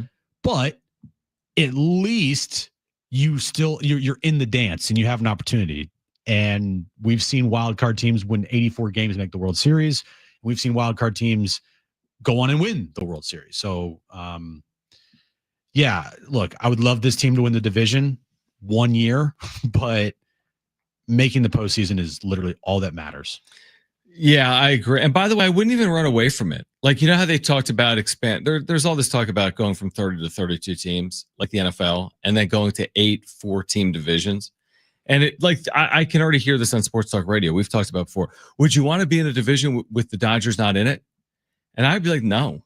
You know what I mean? Like, I don't think you run away from the LA Dodgers. You can't run away from teams in professional sports because you have to go through them, right? Like, you can stay on opposite sides of brackets, and at the end of the day, if you got to be the best, you're going to have to beat the best. So it doesn't matter what division you're in at the end of the day, right? I mean, the Dodgers exist. There's a good chance you'd have to play them to win the ultimate prize. Right. You will have to go through them eventually. Unless, again, I mean, is it outside the realm that one day the Dodgers are a heavy favorite and they get upset in a series by someone else? The Phillies beat the Dodgers in the they were upset 2 years ago. Exactly. I know. It's happened by the Diamondbacks. It's happened. And then they were upset 3 years ago by the Padres. It's happened 100 times. Yeah. 100%. All right. On the other side, we are going to hear from Jeff Passan on the possibility of a lockout looming for Major League Baseball. Why is a lockout potentially looming for Major League Baseball? He was on the Foul Territory podcast, which is like the podcast we play more than the John and Jim podcast. So we'll hear from Jeff Passan on the other side. If you missed Kevin Acey with us earlier, you'll hear it at 4:30. We have San Diego State's first ever GM for football, Caleb Davis, joining us at 5 p.m. It's John and Jim.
San Diego Sports 760 is your home for March Madness. Catch all the action from the play-in games to the Final Four. Sweet 16 action returns tomorrow and Friday at 4 p.m. right here on San Diego Sports 760. Your home for March Madness. I'm looking forward to these games, by the way. We've had a chalky tournament, so to speak. Pretty chalky, yeah. But you're seeing some huge brands. I mean, you're seeing the Dukes. You're seeing like Caleb Love with Arizona. I mean, you're seeing massive brands that have. You could make a case that more teams have a chance to win a national championship now than typically in a Sweet 16, because sometimes you have that 12 and 13 and 14 seed that are still in it. We're now like, okay, you have Arkansas, they're a 10 seed. Well, they spent like $10 million on the roster. Right. They have John Calipari as their head coach. And then the SEC, and SEC had what, 50 teams in the tournament? So like, again, now do I think it'll be a 1 seed? I do. I do too. But at the same time, you get the best teams in the country playing against each other, which is kind of what you like to see. I mean, the ratings will be great. I know, and I understand. We talked about this the other day, the Cinderella aspect of it, and that's what that's why March Madness is so great, is because like Loyola Chicago has a chance to win a national title. Sister Jean, right? Yeah, like they have a chance just as much as anybody else. Unlike what we've said before with football, where it's like, it's not right. Like Northern Illinois going into the year before the playoff, maybe now they would have more of a chance. But back in the day, it'd be like, well, they can't win a national championship, Northern Illinois. Right. And I love that aspect of it. But there's also going to be years where you do get mostly chalk and the best teams play each other. And I don't think that should be something that we get upset with. Right. So tomorrow's games, by the way, that you'll hear on San Diego Sports 760 in the Sweet 16, Arizona and Duke. Good. All right. BYU and Alabama could be like 100 to 99. Good. And then the other two, Florida, Maryland, I think should be a good game. Maybe. I mean, Florida's been unbelievable. And then Texas Tech, Arkansas. Like, those are good games. All good games. Yeah. And you can hear them right here on San Diego Sports 760. Do you want to hear from Jeff Passan? Sure. It doesn't really matter what you say. I know. I could have said anything and we still would have played him. So it's not long. It's about 2 minutes. We're going to hear about 2 minutes from Jeff Passan. We could cut it off if we need to. But it's about this idea that there could be a lockout looming with Major League Baseball. And the question is, are baseball owners going to lock out the players in pursuit of a salary cap? I hope they don't push for it, because if they do push for it, we're not going to see baseball. Like that's what this comes down to. And it's going to be a real window, I think, into Major League Baseball and into its owners and into the league's priorities and visions for the future, just how hard they lean into the idea that a salary cap is a must-have this time around. If they do, that means that they are prepared to shut down the sport. Because, look, unless something miraculous happens, MLB is going to lock out the players in early December of 2026. Like, that's just, Rob Manfred telegraphed it already. It's part of their playbook. It's part of what they use. It's trying to get leverage. Like, I get it, because those months, during the off season, you're not missing games, but this has a chance to be a lot darker and a lot worse than 4 years ago, when we saw this same thing happening, barreling toward opening day and wondering, are we going to have baseball? And I just wonder, and I look forward to asking owners this going forward. I feel like there's positive momentum in the game right now. I feel like baseball is in a pretty good place. The pitch clock worked. ABS challenge is probably coming next year, and I really liked it this spring. You have stars up and down the sport, led by the guy who is the most recognizable baseball player in at least a quarter century. And if we're taking Shohei Ohtani, what do we go back to? Ken Griffey Jr., like in his prime? Probably so. And beyond that, the amount of young talent in the game is great. You have all these good things going for you. Is it worth it? That's the question that they need to ask themselves. And that's the question that fans need to ask as well. Is it worth it to take a great era of Major League Baseball that we are in the midst of right now and absolutely torpedo it in pursuit of financial gains? There is sanity, guys, to be found in negotiation and in a non-capped system. I'm just curious if Major League Baseball owners are going to agree with that sentiment. What do you make of that? I think he a little bit missed the boat Okay. The boat How? being, listen, I don't want the sports shut down. Nobody wants the sports shut down. We had this conversation 3 years ago. Nobody likes it. And they've avoided by and large a work stoppage since 94, right? They got close. Man, they got real close 3 years ago, right? But they played 162. They built in some doubleheaders. And truthfully, if they only played 160 1 year, am I going to go crazy? No, or something like that, or 154. But where I think he's missing the boat is the number one argument against the sport right now is it's a little bit like what you just said and we just said about college football. It's a closed system. Do the Royals really have a chance with the Dodgers? Do the Pirates really have a chance with the Red Sox? I'm making it up. But I don't truly believe that because baseball doesn't play out that way. The best rosters can be beaten by other rosters over 3, 5, and 7 game seasons. We've seen that routinely. But there's this belief that heading into the season, the 2 or 3 teams that have a legitimate chance to win. That's where I think he's missing the boat. I think if you did happen to shut down the sport, but you leveled the playing field, that's actually a reason to shut down the sport, to level the playing field. Whose fault is it, though? The fault there is probably on the owners. Correct. And they're the ones that would shut down the sport. It's not the NIL where you need other people's help. Right. The universities can't, in fact, do it themselves. They have to go outside. Right. Yeah. The Pittsburgh Pirates can spend money. Yep. The Miami Marlins can spend money. Right. And they choose not to. That's their fault. And I have no sympathy for them. Mm-hmm. Do I like that the Dodgers have the opportunity to spend unlimited money on their team? No. But I also don't fault them for it. Mm-hmm. I don't like it, but I'm not going to be like, they can't do this. Right? Because every team can do it. And that's why I applauded Peter so much, and he deserved to get his flowers from everybody. He should have from everybody for spending money on a quote unquote small market team and proving to the other small markets, hey guys, it can be done. You make a good point. So you're saying that the playing field that I want to level doesn't necessarily be leveled. You just need teams to be more motivated to do what they're supposed to do, or ownership groups. Like if you want to win, there's a mechanism to win. If anything, there should not be a cap. No cap. What about a floor? There has to be a floor. Yeah, there has to be a floor. You cannot, and I'm not a Marlins fan, so I don't care. But if I was covering the Marlins of Miami, I'd be screaming every day for a floor because this team is too freaking cheap to spend any money. Tampa too, Oakland historically. Like you got to make, like if every team had to spend $140 million a year on their payroll, then I think you would start hopefully seeing more. I mean, there is actually, when you think about it, there's a lot of parity in baseball because there hasn't been a repeat champion in like 2.5 decades. When was it? The Yankees? Yankees in 2000.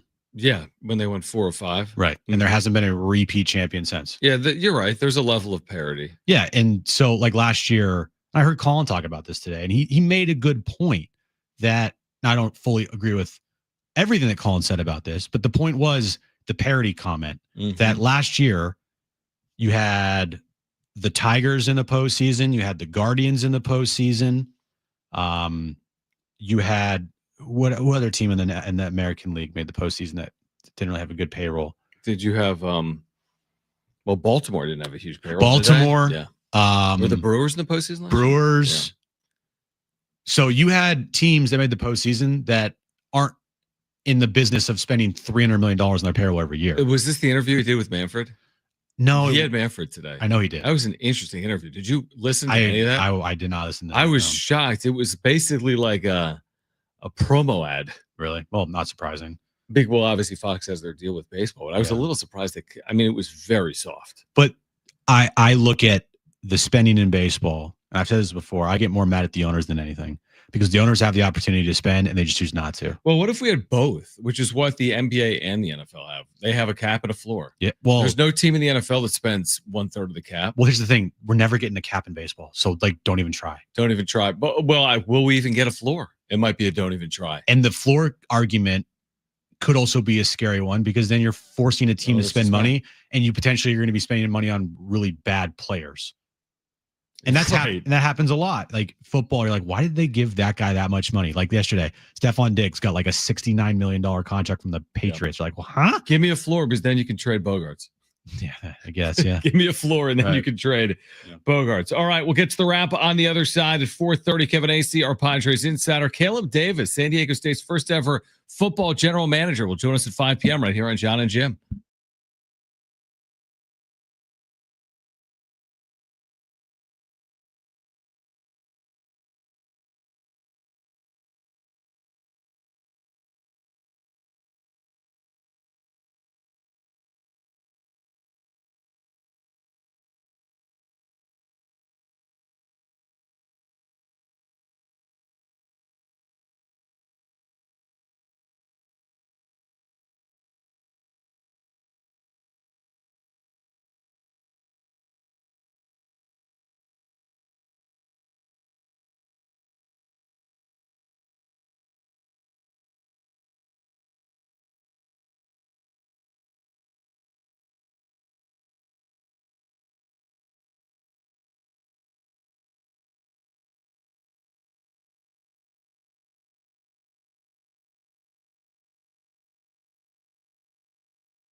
This update is brought to you by Progressive. We are under 24 hours out from Padres opening day versus the Braves at Petco Park. Michael King on the mound for the Padres against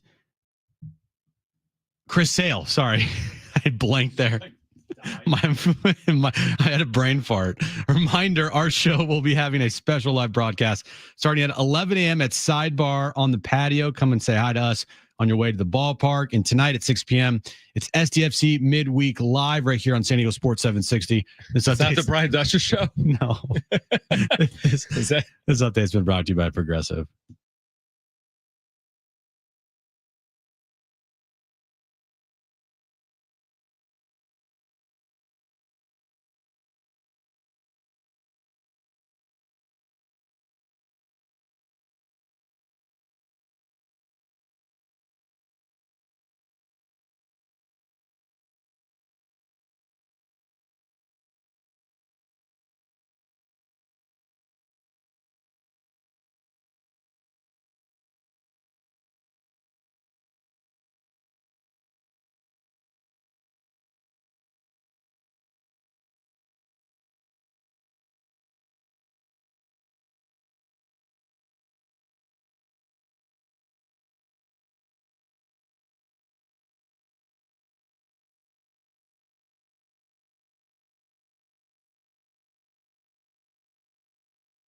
All right, San Diego and Southern California, what's going on? This is hour 3 of John and Jim. Kevin Acee, our Padres insider. If you missed him earlier, you'll hear that conversation at 4:30. Plus, we have Caleb Davis joining us at 5 p.m. He is San Diego State's first ever football general manager. What does that entail? He's a 25-year-old now working for Sean Lewis and with Sean Lewis. So Caleb Davis will join us coming up at 5 p.m. Also this hour, your chance to win tickets to see Willie Nelson with Bob Dylan. Willie Nelson, Bob Dylan, May 15th, North Island Chula Vista Amphitheater. We have tickets for that show to give away later this hour. So we're looking forward to tomorrow because the Padres play tomorrow. Downtown's going to be awesome tomorrow. Now, I don't know if we're going to get that quintessential San Diego day. Jim's not worried. I'm not worried. I'd prefer they win than it's 70 degrees and sunny. Truthfully, I'll take 60 and gray in a win than 70 and sunny in a loss. Did you know that it's hard to hit at Petco Park when the weather is gloomy? Okay, so this is what because it's a pitcher's ballpark, John. This is what the UT said. There was an article today, and I expect cool weather and maybe clouds for the Padres season opener. Wow, that's clouds. Can you imagine? Clouds. Just play 2 on Friday. If you're gonna have clouds, don't even just bother. bang it now and get the twin bill doubleheader, like the day game, night game Friday. Right. Or Forget you know what? If it's still cloudy on Friday, just bang that as well, and then go doubleheader Saturday, doubleheader Sunday, right into Sunday Night Baseball. July 1st, come back after June gloom and just play all home games for 80 straight days. 80 on the road, 80 at home. 80 straight doubleheaders? No. Okay. But anyway, in the article about the chance of clouds tomorrow, gosh forbid. In there it says, Petco is known as a pitcher's park this time of year because the wind can make it harder for batters to hit a home run. Now that is insight. Wow. By the way, it's not the wind. I've never been like, man, there's so much wind. It's the marine layer. It's like the gray, dark coldness. If that guy ever goes to Wrigley, he'll lose his mind. Right. But don't you like it's very windy there, everybody. But don't you think you spent a lot of nights at Petco? Like, is it the wind that you're thinking about? I mean, again, maybe it's blowing in off the bay, but I'm thinking about it's just like marine layer. I will say this. Petco at the start of the baseball season is always cold. Yep. Like up in the press box, it can get very cold. And that's sitting inside. So, dude, that's for months. Yeah. It's not freezing, but it's cold. There were times when I was there. Like, I know. But I'm like, I should have brought another jacket. No, it's just it happens like well into the year. Like there's so many nights where we're like, oh, it's Memorial Day weekend, and you look in New York and Philadelphia, and everyone's in their t-shirts and shorts, and it's still marine layer. But once you get to the middle of June, yeah, you're fine. July, obviously fine. August, September, October, absolutely. Everything's fine. Even if in November, everything's fine. Everything's fine. Fine. It's actually snowing. But April definitely. When the season starts, it's cold at Petco. Yeah. At nighttime. So. Oh, I don't even know how we got there. Well, but there was, like we were saying it's going to be overcast tomorrow. This time of year, it's hard to hit home run there. Okay. Yeah, I guess so. Okay. Thank you, UT. Yeah. All right. Kevin Acee at 4:30 right now. Let's get to those. It's time for The Wrap, presented by Sombrero Mexican Food. Check out their website at sombreromex.com. Oh, it's never too early. Is tomorrow a must-win game for the Padres? Absolutely. Must-win game. Absolutely. You can't go down a game and a half in the division. Because the tiebreaker with Atlanta. Yeah. Well, Dodgers are 2-0 already, so you're already down a game to the Dodgers. You got to make sure you win tomorrow. Especially a home game. Yeah. You take advantage of every home game you have. It's not a must win, but it feels like it's as close as you're going to get on March 27th. What do they say? You can't lose the pennant. No, you can't win the pennant in March, but you sure can lose it. They don't even say that. You can't win. You can't win the pennant in April, but you sure can lose it. But now they play in March.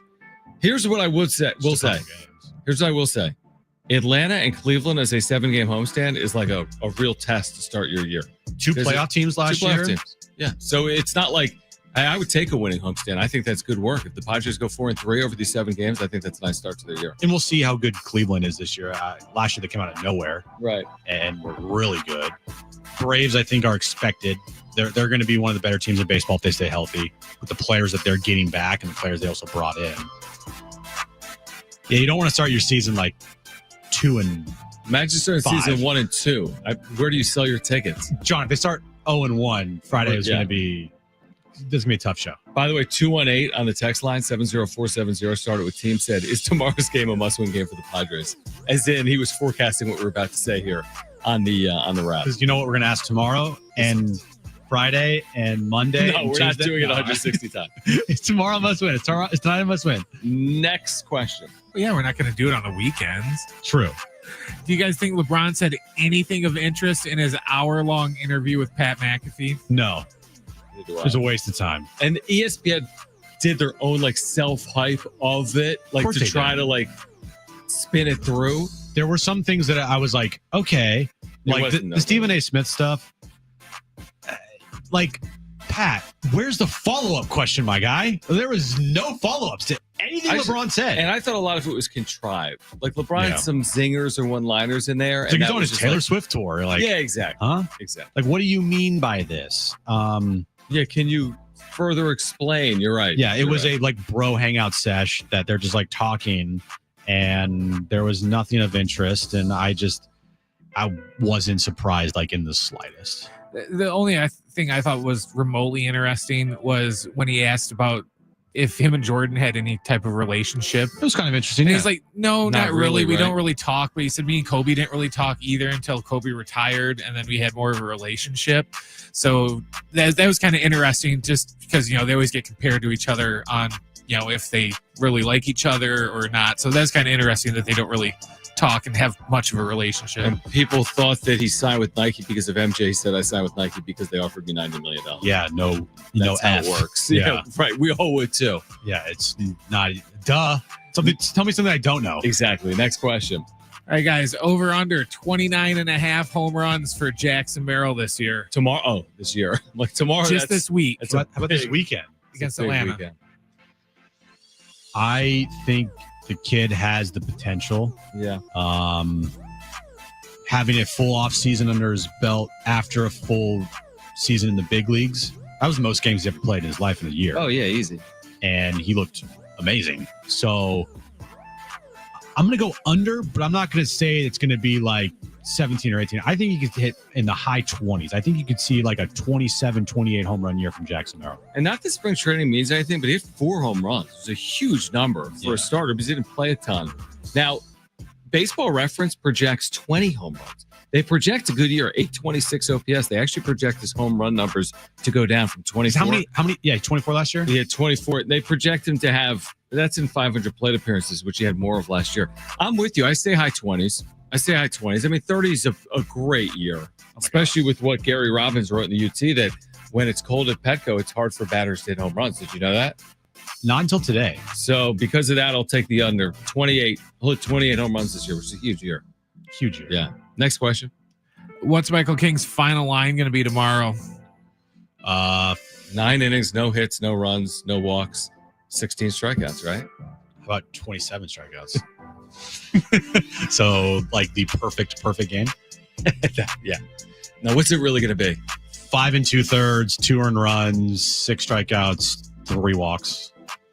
I think that he's going to get to the 6th inning. Again, there's no way that they're going to let him go deep into this game. If he has a high pitch count, won't be a long day for Michael. It will be a short day for Michael King. But even if he doesn't have a high pitch count, I don't think they're going to push it. I agree with you I say 2 runs or less. I'll take the over on 6 strikeouts. But I'll say Over. 2 runs or less and over on 6 strikeouts for Michael King, who had that brilliant game against Atlanta last year in the playoffs with the 14 strikeouts. I got to look to see right now. Hold on. His strikeout numbers last year? No, not strikeout numbers. Why is this not working? Of course, it doesn't work. I am looking on under. Hold on. This is great. Shut up. All right. So tomorrow, Michael King. We're not endorsed by them, but I'm just going to use it anyway. Underdog Fantasy. Okay. Love Underdog Fantasy. Tomorrow they have Michael King at 5.5 strikeouts. Okay. So you hit that on the head at 6. 1.5 earned runs. That's what we said too. All right. Does not give him the innings. 1.5 earned runs. Wow. Yeah. So Which yeah. means the only way you're a winner there, by the way, is if he has 1 run or less, which is pretty good outing. Correct. So yeah, they think it's going to be probably around. This is like a 4-3 game. Is what they're Probably. probably saying. That's what Yeah. you're thinking. You got Chris Sale, you got Michael King, you got obviously aces. Yeah. You've got cooler temperatures. You have Petco Park. This doesn't scream 9-8. What is the rotation for the Braves? I know it was out there, but It's a good question. all right. So yeah, you got here we go. Second game. Renardo Lopez. Yeah, Ronaldo Lopez. Ronaldo Lopez. What do I call him? I don't know, Renardo. And then that other cat, Schwellenbach, Spencer Schwellenbach. Right. And then Sunday Night Baseball, we got the kid, AJ Smith Shawver, Yep. who pitched against the Padres in the postseason last year 22. because of the injury to Chris Sale. That's right. So he's like their stud guy. Yep. So yeah, there you go. But the Padres haven't announced who pitches the third game of the series. Not right? that I've seen. Yeah, I haven't seen it either. I have not Did seen Schultz speak with the media today? Because I didn't really see much from Mike Schultz. He today, did. but He did. It was like around 1:00 ish. Okay. 1:15 ish. All right. So I wasn't there for that, but That's great. I did not see anything Of substance. regarding rotation wise or anything, but we do know Yu Darvish is going on the IL and he was playing catch or something today, I think. Okay. All right. On the other side, speaking of Michael King, he comments on making the opening day start. You'll hear from Michael King on the other side. Plus, Kevin Acer, Padres Insider at 4:30. And this hour, your chance to win a pair of tickets to see Willie Nelson and Bob Dylan here in San Diego on May 15th. Stay with us on John and Jim.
John and Jim, if you missed Kevin AC, you'll hear that coming up in about 10 or 12 minutes. We have Caleb Davis, San Diego State football, their first ever general manager.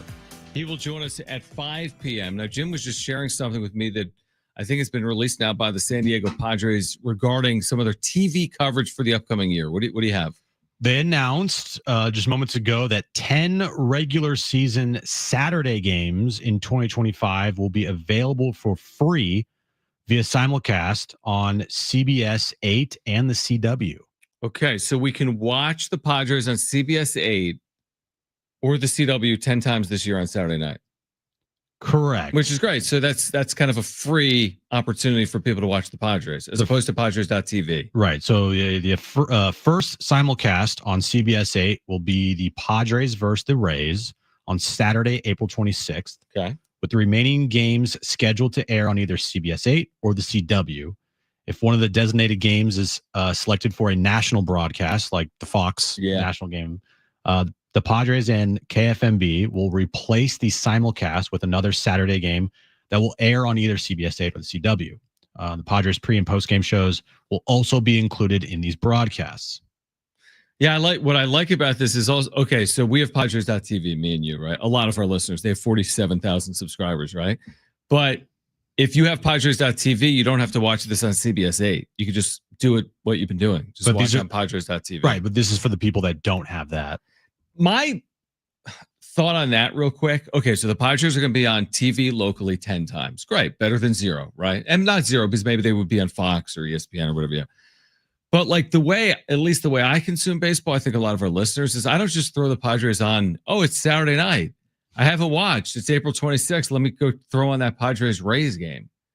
That to me is an interesting way to consume baseball. To me, it's not a 10 time a year thing. It's kind of on. It's on the radio. It's on the television. It's almost like throwing a tiny scrap of food to a lion. Like here's a cracker. Yeah, like, but then I need more than that. Like if you told me right now, if they just told me that I don't need all 162, but if they told me all 81 home games are going to be broadcast on CBS 8, I'd be like, that is massive. You've really, that's impactful. But also for people, but then you're also missing the road games. But this is for free, right? And they need money. And the subscription for MLB TV is where they're getting money from. Sure. Now, we don't know the financial arrangement here. We don't, but it's not millions of dollars. No, but is it $100,000 a game, which is only $1 million?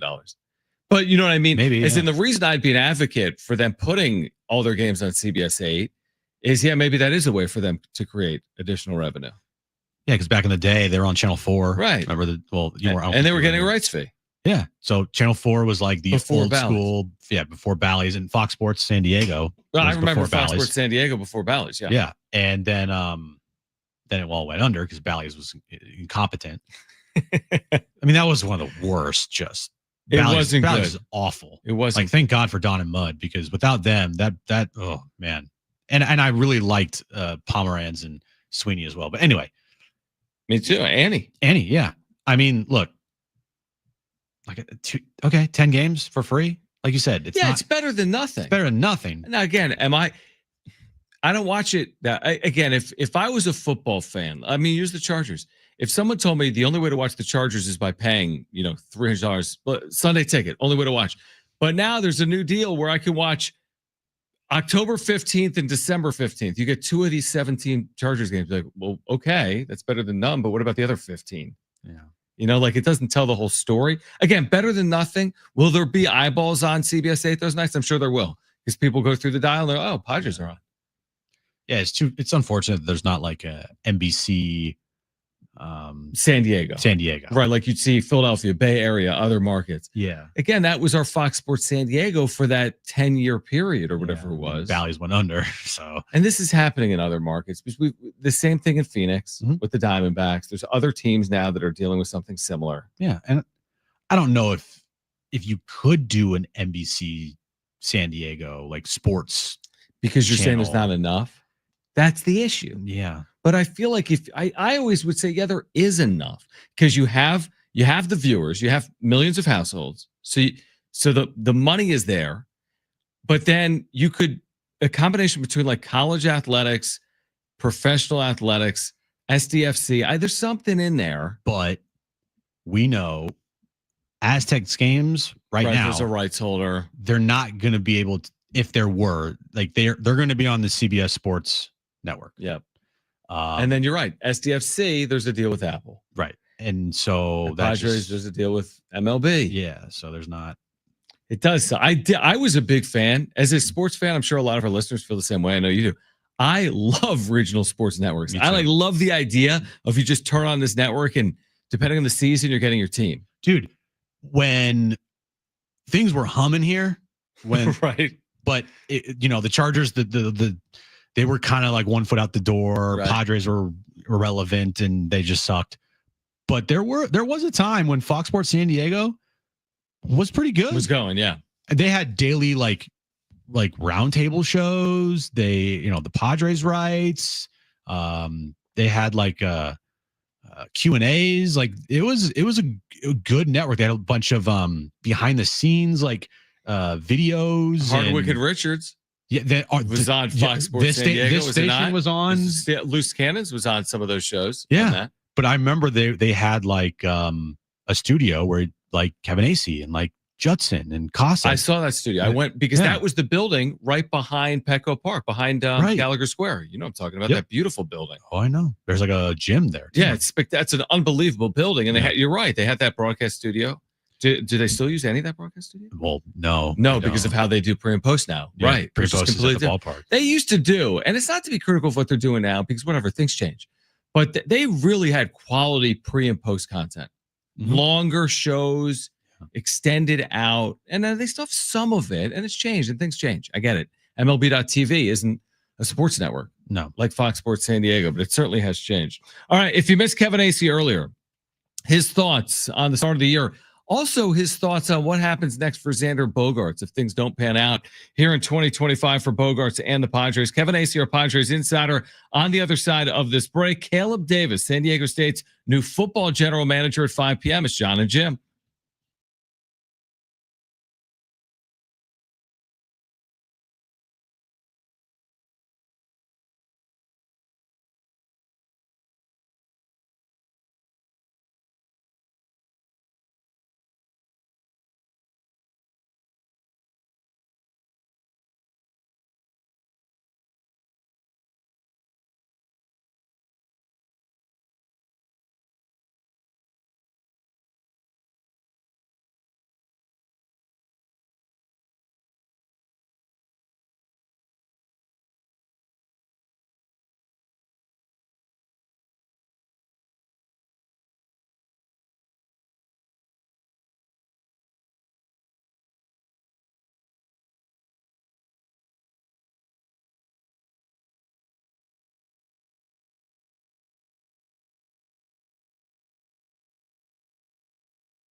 All right, this update is brought to you by Staples Stores. We're less than 24 hours away from opening day against the Braves at Petco Park. Reminder, our show is going to be having a special live broadcast starting at 11 a.m. at Sidebar on the patio.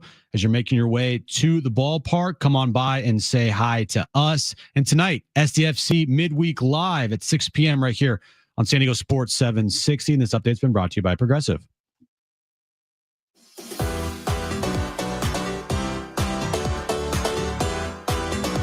All right, John and Jim, Caleb Davis, San Diego State football's first ever general manager. He was at Notre Dame last year. They played for a national championship. He's now at San Diego State. He'll join us at 5 p.m. I think he's about 2 weeks on the job at SDSU on the Mesa. He'll join us coming up at 5 p.m. But if you missed it earlier, Kevin Acee, our Padres insider, we're a day out now from opening day. And we had a really good conversation on a number of topics, including Xander Bogaerts you're going to hear about. But we started the conversation asking if he expects at all a hangover effect, considering the way last year lost in the postseason to the Dodgers. That's an interesting question. I don't think so, and I don't know how we'll ever prove it. You know what I mean? Like, they've had quick starts. They've mostly had slow starts recently. So, like, I don't know how we definitively say no, like, or yes, but I just don't see it. And I would think more the other way, but I don't see that as being a big deal either. I'm not like I just have come to understand that the carryover, like, there can be some, but like, most guys don't believe in the carryover, and I kind of don't see it either, because for every time you could show that, you know, oh, this team got momentum or had a hangover or whatever, I think there's at least one other time where that you would be able to see something different in another team. Kevin, we know the first two in the rotation is going to be Michael King and Dylan Cease. Any idea on if it's Hart or Vasquez on Saturday? I would imagine it's Vasquez, but I will be perfectly honest. I did not go to workout day today and have purposely not talked to anyone after 45 days in Peoria. But the way that it was Vasquez went before Hart. But then also the way that it is there was enough time in between that they could, like, maybe throw two bullpens with Vasquez, right? And then Hart could easily start 1 week after his last spring training start, and then Vasquez, it would be a week and a half, but you know, there's ways to get around that. He could be out there right now, for all I know, throwing a simulated game in the bullpen kind of thing, right? Like to, you know, be on time. So, but obviously it's one of the two.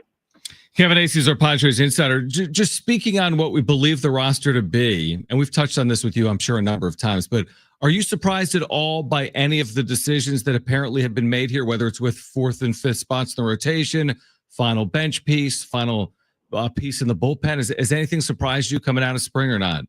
Well, it appears Omar Cruz is going to be in the bullpen. So that's interesting. Okay. Logan Gillespie evidently left town with a bag, and Omar Cruz is working out with the bullpen today. And he had been sent down to minor league camp. Like I said, I haven't talked to anyone. I'm assuming that Jeff Sanders will have something on that from someone there. If not, we'll get on it tomorrow. Omar Cruz had a really nice camp, but then he was sent down. Gillespie kind of had this quiet camp, and he's a guy who can give you 4 innings. Now, they've got Alec Jacob, who could go multi. You've got 4 outs from Yuki Matsui. You can get 4 outs from Peralta. You can get 6 outs from Omar Cruz. They don't play anything more than, well, this one is 7, but then it's like 6 games, day off, 6 games, day off, 6 games for basically almost until June. So I think they can get away without having a long man, and I thought that's what they were going to do until Gillespie made the trip to San Diego. Then it certainly looked like it was going to be Gillespie. Jurickson Profar will be making his return to Petco. It's nice that it's on opening day. We don't have to wait for it. Should get a standing ovation. You know, when we talk about the loss of Profar, how much do you think that's going to be shown this year? It could be monumental, right? I mean, the guy was incredible. Almost like, as much as we appreciate him, you then take the course of the season, and it wasn't as good at the end in terms of the numbers, but he still did a lot of winning things that, like, were valued and were important, but like Merrill and even Bogarts and certainly Manny over the last part of the season kind of took over. But that beginning of the season, like, where would the Padres have been without Jurickson and Profar? And so, like, it could be huge. Now, every year, most teams have to overcome a quote-unquote loss. Where will they overcome this? I'm not sure. Now, they didn't get great production or really have a regular DH. I guess it could come from Gavin Sheets and or Yuli Gurriel having monster seasons or better seasons than maybe projected. I guess that could happen. But yeah, I'm sure you guys feel the same. It could be monumental. Yeah, it'll be interesting to see how it plays out. I guess we won't really know the answer until we get well into this year. What I love, and Jim, I this is rare, so I want to make sure that I commend you and that I note that I'm in agreement with you that, and it's really not in my business and not for me to say, but I do hope he gets an ovation. There we go. Yeah, I mean, if he didn't, to me that'd be pretty surprising. Now, the one thing I would say, Kevin, I don't know if we asked you about this because it happened in the offseason. I don't think you were with us as regularly then. When he did sign with Atlanta, he made one curious comment about ownership. Remember that? Where their ownership situation, the way it's playing. I forget exactly what he said, but he made an interesting comment about Padres ownership. I think it has no impact on the fans, but I'm looking right now. I just Googled it because I'd forgotten. I'm like, he didn't get that much. 3 for 42. You wrote about the payroll yesterday. The Padres are going to have the ninth highest payroll in baseball. They've maintained this payroll despite the quote-unquote market size or small market. We'll see, I guess, with the benefit of hindsight, but doesn't it seem like 3 for 42 is pretty reasonable for Jurickson Profar considering what he meant to this team last year? Let me give you some context. I loved Jurickson Profar. Mm-hmm. And my answer is no. It's not worth it. Okay. When you take everything in, right? Like, the guy had one good season. I'm not trying to downplay it. I'm just trying to put it in perspective. He had one good season. He's getting older. He has some injuries. And considering the situation the Padres are in, where they are they're very aware of what comes off the books next year, and that they've got some guys that they would like to extend and would like to keep and sort of start to not rebuild, but, stock up the roster, back up when they lose some guys. And then you would have still had Jurickson Profar healthy, maybe not. Paying him $12 million or whatever. I'm not sure the structure of the contract, but you would have been paying him that much over $14 million over the next 2 years. And so I have to say no. Now, had he come back, personally, as the beat writer, the guy who wants honesty, even though sometimes it's a little maybe misguided because we're all imperfect, but honesty and passion, I love that, and I love talking to Jurickson, and I also think he was huge. And like I said, it could be a monumental loss. Not only what if he has another great season, but also, that guy had the charisma, he had the time in the league, and he had the balls to keep other guys in check. Kevin, guy that you talked about is, honest with this team it's Xander Bogaerts. He is a guy that just is always going to tell it like it is. Unfortunately, his play on the field hasn't really lived up to what Padres fans have hoped to see. How much pressure do you think is just on him personally this year to have a really good season? I think a lot. I do. I think he'll acknowledge that to a certain extent. He'll say, no one puts more pressure on myself, but I absolutely believe it. I believe that, I know for a fact that the organization feels like, this is kind of a big year here to see, like, what direction do they go in? I don't want to get ahead of ourselves here, but is it going to be the kind of thing where you got to eat some money and try to move the guy? What? I'm not trying to make something where there's not anything yet. But the fact is, they're paying for something more than what they got. I do want to end my answer by saying that I am almost positive. A lot of numbers in my head, a lot of things to remember. But in 2023, after he got that cortisone shot for the wrist, his second half was second best on the team in terms of OPS and some other numbers to Juan Soto. In 2024, from the moment he came back, I believe he was 2 for 4 that day, but I believe it was July 12th, came back from the from the broken bone in his shoulder, I believe he had the third best OPS and other numbers behind Merrill and Machado over the rest of the season. So, like, the guy has had extended good stretches for this team. It has not been good enough over the course of a season for a guy making 25 mil, but like, he has been good. So anybody like kind of like, oh, this guy's been a total disappointment, it's like, well, you know, we kind of got to take into consideration the whole season. I'll go down that path with you for a moment. Let's just say we fast forward. Like you said, there'll be questions maybe at the end of the season, but we don't know what happens this year. But let's say he replicates what he's done in a Padres uniform, which is a 747 OPS. He was an 814 OPS in his career in Boston. So let's just say 740 OPS for the season, you know, up and down. Padres maybe the last team in or the first team out of the postseason. I mean, what options with that much money and that many years, what would they be contemplating at that point? All I can say is, like, and this is me with some sort of educated speculation, where obviously I have talked to people about that. Mm-hmm. Not that the Padres are terribly willing to go down that road publicly right now, but are we talking about a Hosmer situation? Right. But for far more money, for far more years. I mean, it's so untenable. It's so unappetizing that it's almost impossible to think about it from the Padres' perspective at this point. Right. Yeah. Like, if you were to have to do that, I mean, oh my gosh, you just finally got out from underneath the Hosmer 12 whatever mil. And so, like, I'm not saying that will happen, but what has been told to me, just you know, talking, is, like, we're going to have to start thinking about something if this guy doesn't give us a few years of what he was in Boston. So maybe it's not 2026.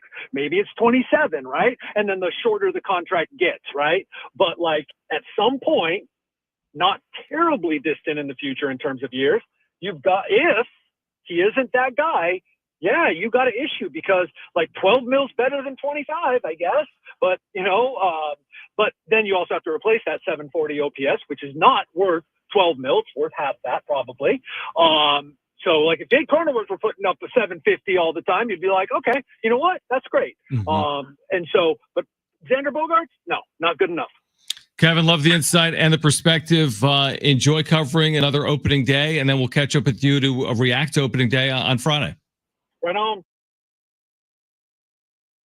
All right, Kevin Acee, again, our Padres insider, with us earlier today. He'll be with us 3 times a week throughout the course of the regular season, including on Friday, full reaction to opening day. What will the headline be? What will the headline be on Friday? I can already see it now. If they win the game, you're going to see 60 people on social media. 162-0 is still in play. Told you John and Jim overreacted. The Shield Seidler lawsuit. Right. I knew those hacks overreacted when John Seidler said that he loved the Dodgers. They won 3-2. I told you they're back. Yeah. Or if they lose 3-2. John and Jim were right. Yeah. This lawsuit has caused a huge problem. Where's Shield? What are we talking about? I don't know. All right, call right now if you want 2 free tickets to see Willie Nelson and Bob Dylan right here in San Diego on May 15th at the North Island Chula Vista Amphitheater. Willie Nelson and Bob Dylan in San Diego. First 2 callers will be contestants for trivia. The number to call is 877-767-4760. That's 877-767-4760. First 2 callers will be contestants for 2 free tickets to see Willie Nelson and Bob Dylan right here in San Diego coming up on May 15th. Call right now if you want those tickets, 877-767-4760. Then at 5 p.m., Caleb Davis, San Diego State's first ever football general manager, will join us at 5 right here on John and Jim.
All right, John and Jim, San Diego Sports 760. Caleb Davis, San Diego State's first ever football general manager. He will join us coming up at 5 p.m. Again, we're downtown tomorrow, Jim. Sidebar, downtown near Petco. First pitch 110. Special edition of John and Jim, 11 to 2. Correct.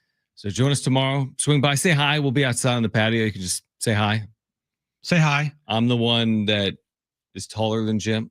Okay. Jim is the one that with a beard. Correct. I'll be wearing a hat. You'll probably wear a hat. Probably would be wearing a hat as well. Yeah. Right. What are you going to wear? Clothes. She sounds hideous. You know that ad with like What? Jake from State Farm? Oh, like, yes. Who are you talking to? What is she wearing? Khakis. Yeah. She sounds hideous. Are you going like Padres jersey? Probably. It's gonna be cold. I might go like sweatshirt. I might hit the team store before we start our broadcast. What time's that opening tomorrow? Because we're on the air at 11 a.m. Good question. My guess is 9 a.m. 10 It's gonna be a.m. packed. Oh yeah, it's gonna be. Yeah, because I might hit it up too. Yeah. Yeah, we can't do it we can't do it after our broadcast because the game will be going on and we can't get in there. So right. Okay. Yeah, I don't know what I'm gonna wear. We'll just wing it, play it by ear. Okay, you're just gonna wing what you wear. All right, me too. Yeah. But it'll be fun. So join us join us tomorrow on YouTube, listen to us on the radio, and then when you're going to the ballpark tomorrow, come on by and say hi to us at Sidebar. Caleb Davis, San Diego State's new and first ever football general manager, will join us coming up at 5 p.m. But right now, let's play.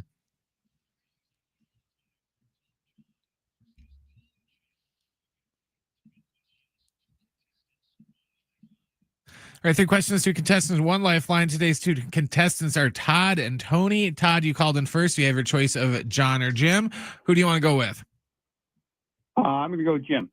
All right, Todd and Jim. Interesting. And Tony, you get John, okay? All right. All right, perfect. Brent, what's the question of the day? All right, guys, I don't know if you mentioned it or not, but opening day is tomorrow. What? Yeah. Today's question.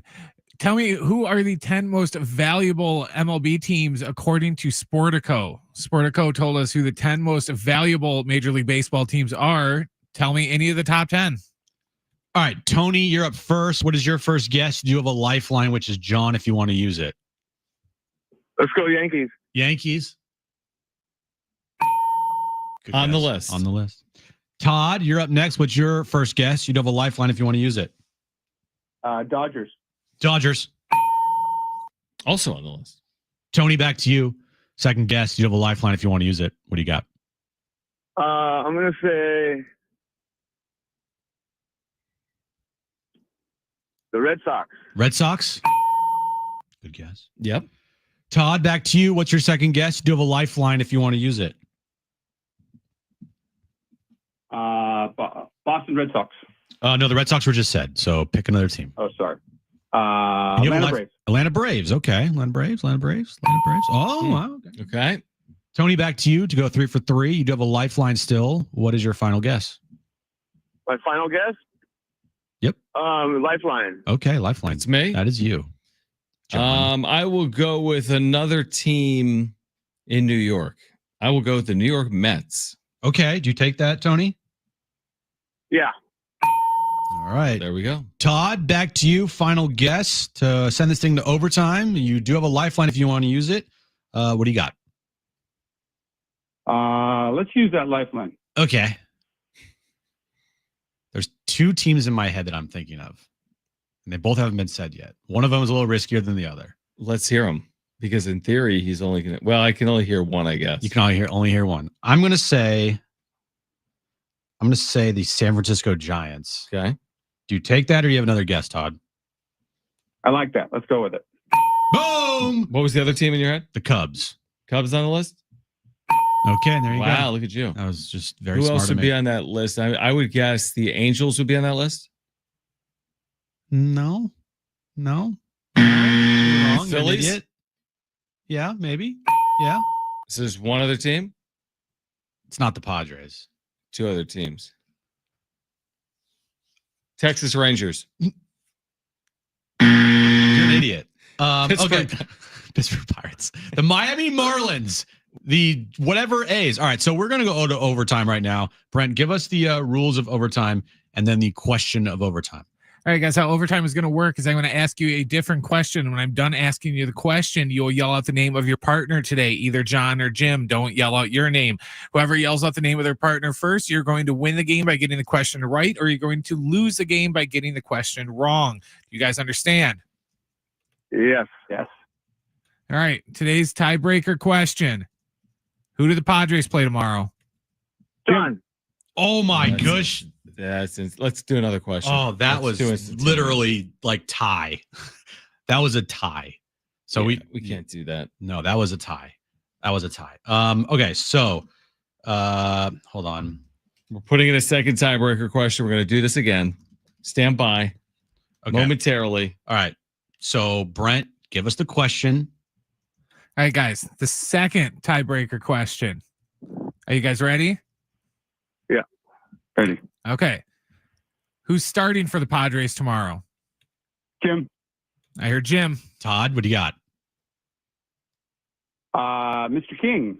Michael King. That is There you correct go. for the win. Wow. How about that?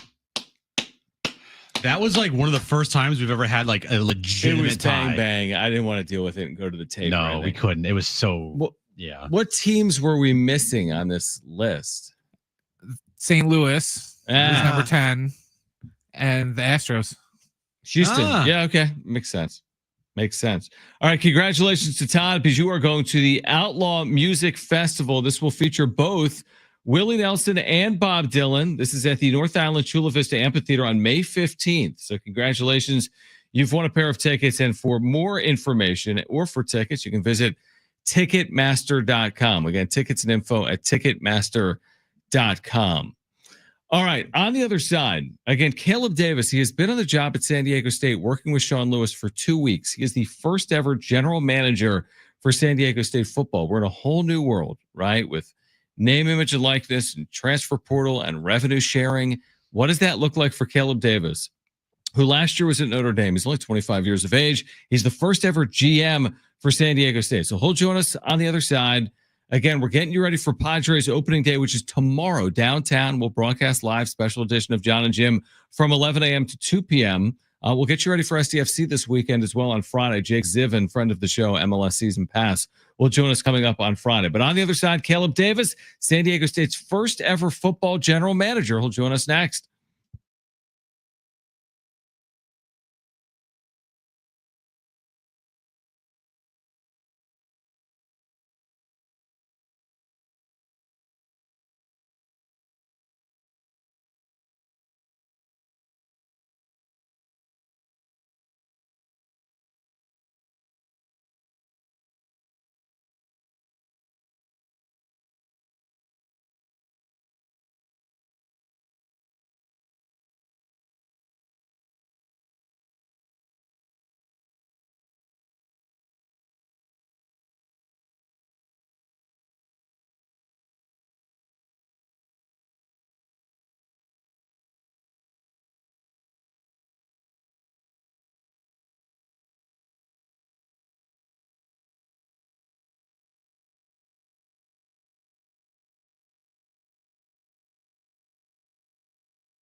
All right, this update is brought to you by Staples Stores. Padres opening day is tomorrow afternoon, 1:10 first pitch. Padres and Braves down at Petco Park. Michael King on the mound against Chris Sale. Just a reminder, our show, the John and Jim Show, will be having a special live broadcast starting at 11 a.m. at Sidebar on the patio. So when you're making your way to the ballpark, come on by and say hi to us. And tonight at 6 p.m., it's SDFC Midweek Live right here on San Diego Sports 760. And this update's been brought to you by Progressive.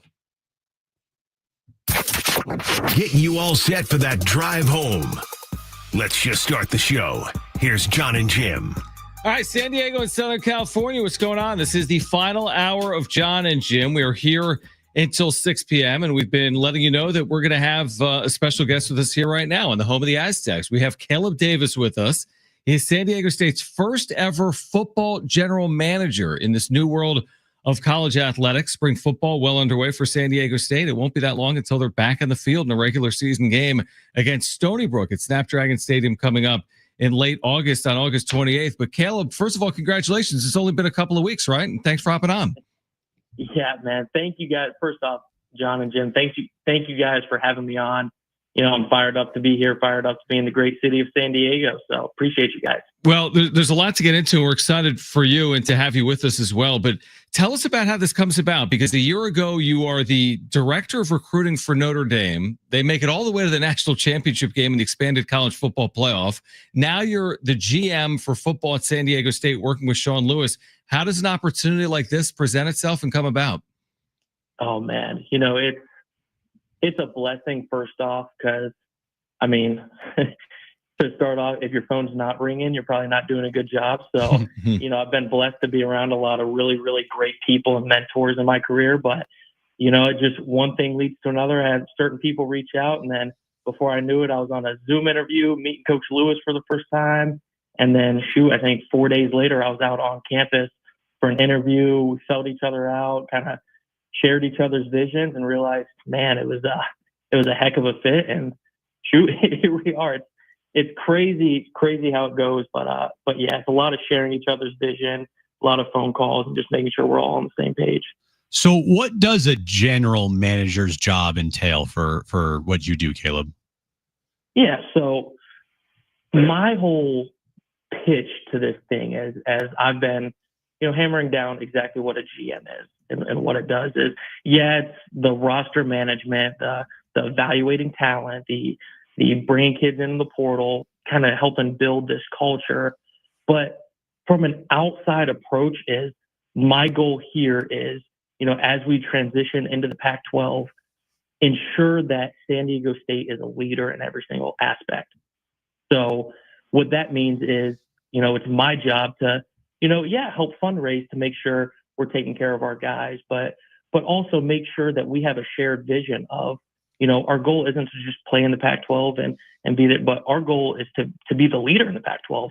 And that was one of the most exciting things as I got here, and day to day that looks different every single day, whether it's sitting down and meeting with some of our top guys or going out to practice and evaluating what we have, and even looking into the transfer portal and high school recruiting. But a lot of it is, you know, connecting all of these great people that we have within the university and making sure we've got a shared vision of, you know, being leaders as we transition here. Such a unique opportunity. Caleb Davis is with us, San Diego State's first ever football general manager. So again, this role has only existed for so long in the college space. You're obviously very young. Who's your mentor in this area? How did you get down this path? So probably the first person I've got to give a shout out to is Chad Bowden. He actually just recently got hired as the general manager at USC. Was at Notre Dame before, but he's a guy who, I mean, he's one of my best friends in the world. Has taught me a lot in this realm over the years, and then just the whole core of people that have helped me develop into who I am, which is Chad's obviously a big piece. Marcus Freeman at Notre Dame is like family to me. Mike Mickens, even the DB's coach at Notre Dame. Like, I could go on and on and on. Max Steinecker at who's now at USC, but was at Wisconsin before. Like, I've got a ton of, you know, it's kind of like that saying, it takes a village, a ton of people that that I can lean on in this space, ask questions, bounce ideas off of. And shoot, it'd probably take me this whole segment just to list off everyone that's helped me get here. Coming from Notre Dame, and obviously Notre Dame in the national championship game last year, what do you want to take what you saw at Notre Dame and bring here to San Diego? The biggest thing is being innovative and being a leader in the space. And again, whether that be the NIL program and budgeting and just forward thinking and being adaptable, because college football has changed more in the last 4 years than it probably did the 40 years before that.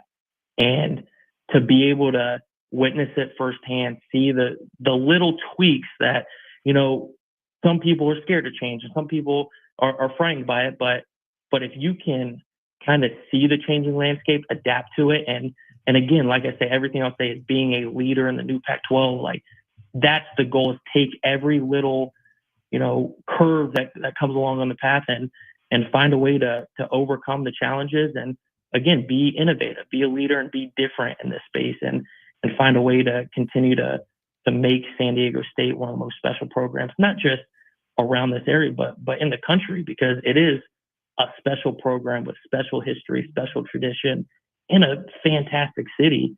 And it's one of the few programs in the country where it does have unlimited potential when we hit on everything right. Caleb Davis with us right now, San Diego State's first ever general manager. I want to touch more on the Aztecs and SDSU, but I want you to take me back to just the experience last year with Notre Dame. I remember watching the Northern Illinois game. By the way, San Diego State plays in DeKalb at Northern Illinois this year, but I remember watching that game, and I remember what people said: season's over, it's done, there's no chip. But again, the expanded playoff, and then Notre Dame goes on this incredible run. I mean, plays some of the best football in the country, as we saw in that expanded playoff, and gets all the way to the national championship game. What type of adversity was dealt with when you have that early season loss like that, and then you end up all the way in a national championship game? Now, here's the thing to take from that too, is like the other thing that people forget is we beat A&M on the road week 1. That's right. Yeah. So we went in, and not only did we just get a gut punch, but we just went from the highest of highs. We were looking forward to being the number 1 ranked team in the country at some point in the season, and all these different things. And then that was a punch back to reality, and it taught us as a program and the kids and the coaching staff and everyone how to handle success. Because I can go through the whole story, but it kind of created a humble approach where from there, though, the culture of the coaching staff, but really the culture of the locker room is what shined bright, because anyone in the country could have taken that loss and then been like, our season's over. But to have those kids and the leaders in the locker room, and I could list them off, but it was a special group, and it's really the kids that built a culture of being able to overcome it. And it's another reason why I was so intrigued with this job, is like we've got some leaders and kids here that I know maybe last year didn't show it, but we've got a heck of a culture that the kids at the top here are ones that I believe have what it takes to be able to overcome a season like we had last year and really shoot like a rocket ship as this program continues to develop. Yeah, I was going to ask you, what, in your opinion, is the most attractive thing about this program from the outside looking in?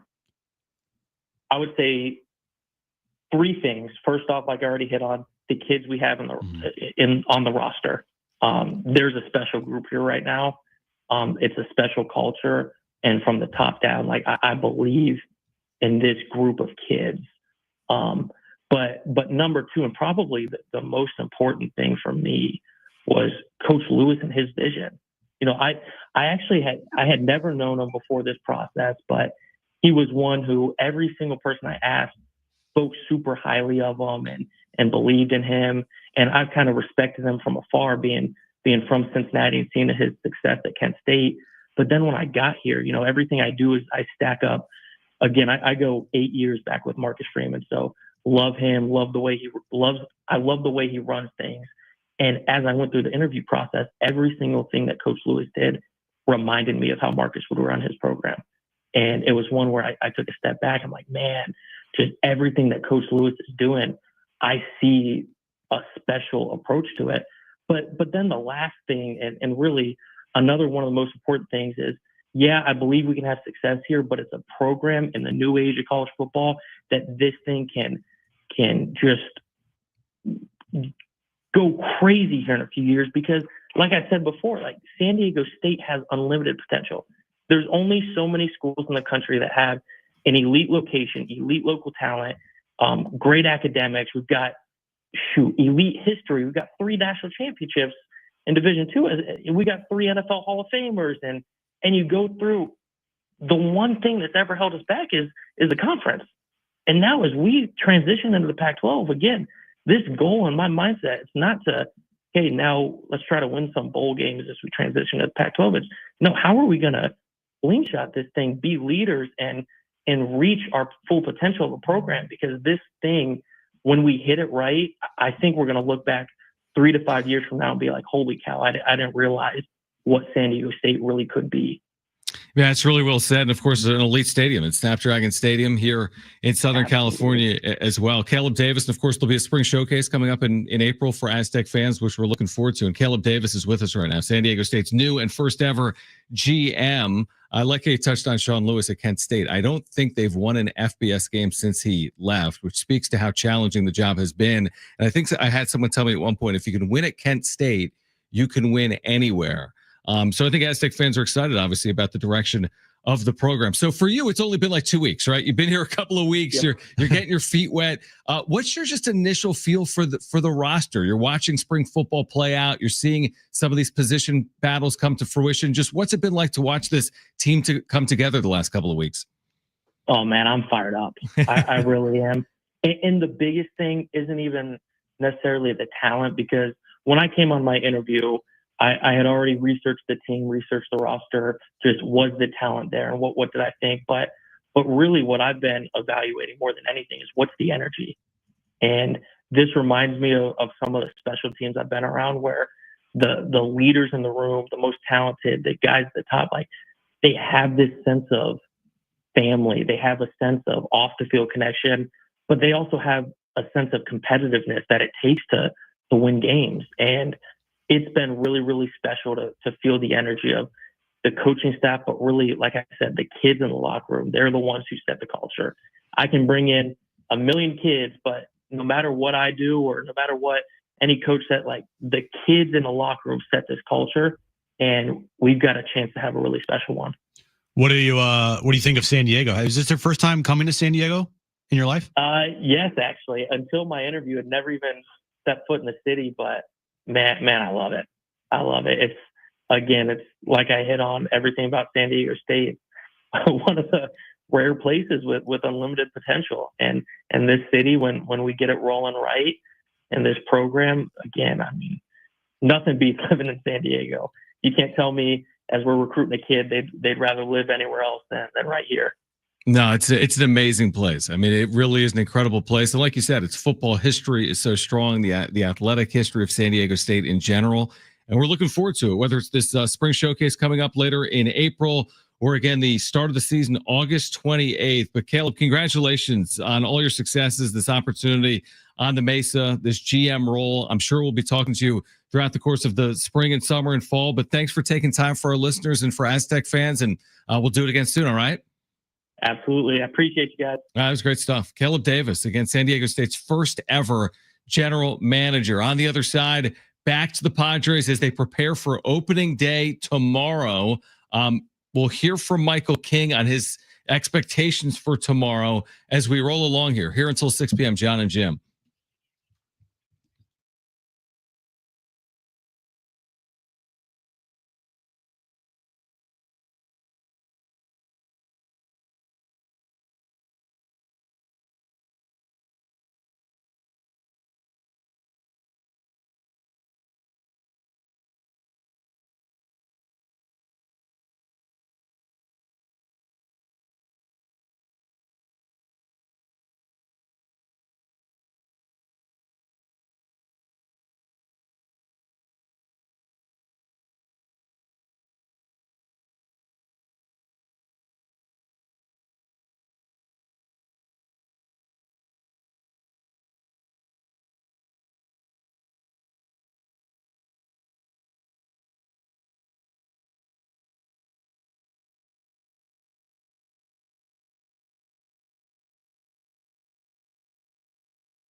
right, tonight, 6 p.m., San Diego Sports 760 has SDFC Midweek Live. You'll hear from head coach Mikey Varas, as well as interviews with players and coaches.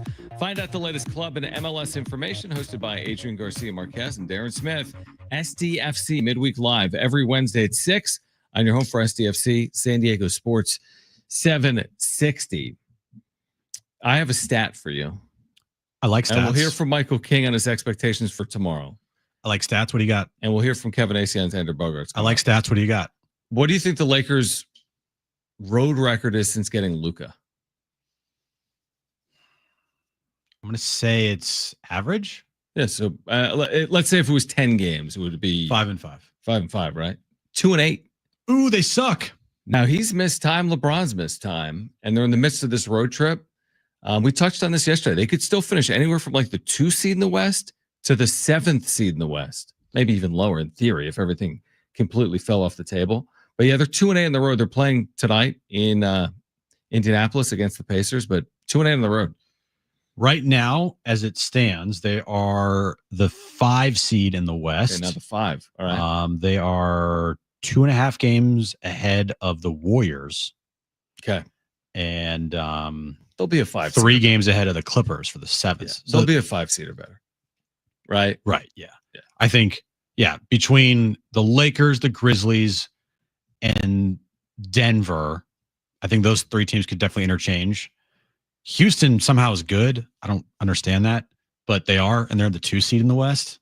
Interesting. Okay. Doesn't make sense. But the reason I bring up their seeding is if they've struggled on the road, again, not healthy regular season, you're not going to want to play every series as the road team without home court. Not every. That's a hard path. No. But like I said, it's between Lakers, Memphis, Denver. Those 3 teams in some order will be the 3, 4, 5 seeds. Mm-hmm. And then the Warriors, Clippers, and Minnesota in some combination will be 6 through the 8. One of those teams is not going to be in the play-in tournament. Gotcha. And then the other 2 will have to be fighting it out. Right. And then Sacramento and Phoenix and Dallas are fighting for the 9, 10, and seed. And that's 9, 10 and go home seed. Yeah, exactly. Cancun seed. Yeah. The Cancun seed is definitely there. Okay, let's hear from Michael King. So King spoke with the media earlier today. Remember, he pitched the postseason, had that brilliant outing against the Braves last year in the wild card round. What does he expect it to be like, the atmosphere tomorrow at Petco? Honestly, I think it'll be pretty similar. The atmosphere in this park is crazy, and it's one that I love pitching in front of. I think obviously they're a different team than last year. Profar being over there, obviously one of our old boys. Thinking like Albies was hitting righty against me last year. Riley was hurt last year, so there's a different team. I know it was supposed to be Chris Sale, and now obviously he had the back injury, so it's a different and better team over there. So the adrenaline will definitely be kicked up. It will be a playoff atmosphere vibe tomorrow. Yeah. And then last time he was on the mound at Petco Park was against the Braves, was against the Dodgers, but the first outing last year in the wild card round when he put together like an historic start. Yep. Was against the Braves. So it was historic. It was incredible. It was one of the, I could argue it was better than Dylan Cease's no-hitter. Well, considering what was on the line. Oh, yeah. Atmosphere. Postseason series. Just how dialed in and locked in he was. He had command of everything. His stuff was filthy. Honestly, after that start, I was like, we're not going to see him long term. It was one of those like moments where you're like, oh, gone. Like this guy has gone from a really good starting pitcher in the major leagues to a future ace at the front of a rotation in his 30s, and he's now starting on opening day. Again, it's not a bad thing when you get players to perform while they're wearing your uniform, but you do wonder about anything beyond this year. But whatever. For the here and now, if King replicates last year or improves on last year, good for him. He'll get hundreds of millions of dollars potentially, well over 100, certainly, but that's going to benefit the Padres this year if he can do that. And the one thing that won't benefit the Padres is this time around, Chris Sale will be on the mound for the Braves. Good point. Last year he wasn't. Yeah, and his year last year when healthy, which was the whole year until late, he got was the Cy Young. He got injured. Yeah, he had a 2 ERA all year. I don't know what his record was. It was ridiculous. 19 wins, something like that. Yeah, but he won the Cy Young. He was incredible. And when he's on, man, he's unhittable. Yep. So seeing Dylan Cease tomorrow, or not Dylan Cease. Why do I want to say Dylan Cease? I don't know. You've been doing that. Seeing Chris Sale tomorrow. I'm interested to see what their lineup's going to look like because it's a lefty on the mound. Yep. How's the lineup going to look? Yep. My guess is it's not going to be too drastic of a change. Like Luis Ariz will be leading off. Tatis will be hitting second. Jackson Merrill will be hitting third. Manny's fourth. I'll be interested to see where they put Cronenworth. Bogey. Like if they put Bogey fifth and drop Cronenworth down in the lineup because he's a lefty? Probably. And he couldn't hit lefties last That's year? what I would do. And this is elite left-handed pitching. I mean, last year, Chris Sale, 18-3. Again, it was a year ago. And he's not a kid Also, anymore. Jason Hayward. I mean, you put in, let's see, Arise, Merrill, Cronenworth, Hayward. That's 4 lefties in your lineup. You got to be careful. Yeah, but it is, I don't know. It's a good point. I mean, if Sale looks anything like he looked last year in the regular season, you're going to try to win a game like this 3-2 or 2-1. Like, is Brandon Lockridge really a consideration to start on opening day? Probably, honestly. Over Jason Hayward because he's a righty? I don't know. He's a righty, right? I don't. Yeah, because he's part of the platoon. Yeah. I don't really you don't have the Brandon pay that Lockridge, much attention to Brandon Lockridge. Sorry, Brandon What's Lockridge. in front of you? I don't know. But does Jose Iglesias get started over Jake on opening day? Yeah, I don't know. These are all good questions. Yuli Gurriel will be their DH. The way I treat it is like, try to win the game. Who will be their opening day starting catcher? Elias Diaz or Martin Maldonado? Saw Martin Maldonado in the clubhouse today. Did you? I did. Did you tell him you've been ripping him for 3 straight weeks? I did not. You should have. He was in the corner. Did he come up to you and like, hey, move over? Is that gym guy? Idiot. Actually, that would be amazing. If that happened. If Martin Maldonado confronted you in the clubhouse before opening day, would go down as a top moment. Marquee Sports San Diego moment. It would be better than the back of my head. Yeah. On national television. If there was video of it, that would be unbelievable. That would truly be unbelievable. Oh my gosh. All right, let's hear from Kevin Acee on the importance of this upcoming season for Xander Bogaerts on the other side and react. We have Jim's back page coming up as well. Here until 6. Remember, a special edition of John and Jim tomorrow. Getting you ready for opening day. We're downtown at Sidebar. You can say hi as you walk into the ballpark. We'll be on the patio. We're on the air at 11 a.m. tomorrow, John and Jim. We'll hear from Kevin Acee on Xander Bogaerts next.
This update is brought to you by Staples Stores. Tomorrow afternoon, opening day for the Padres down at Petco Park.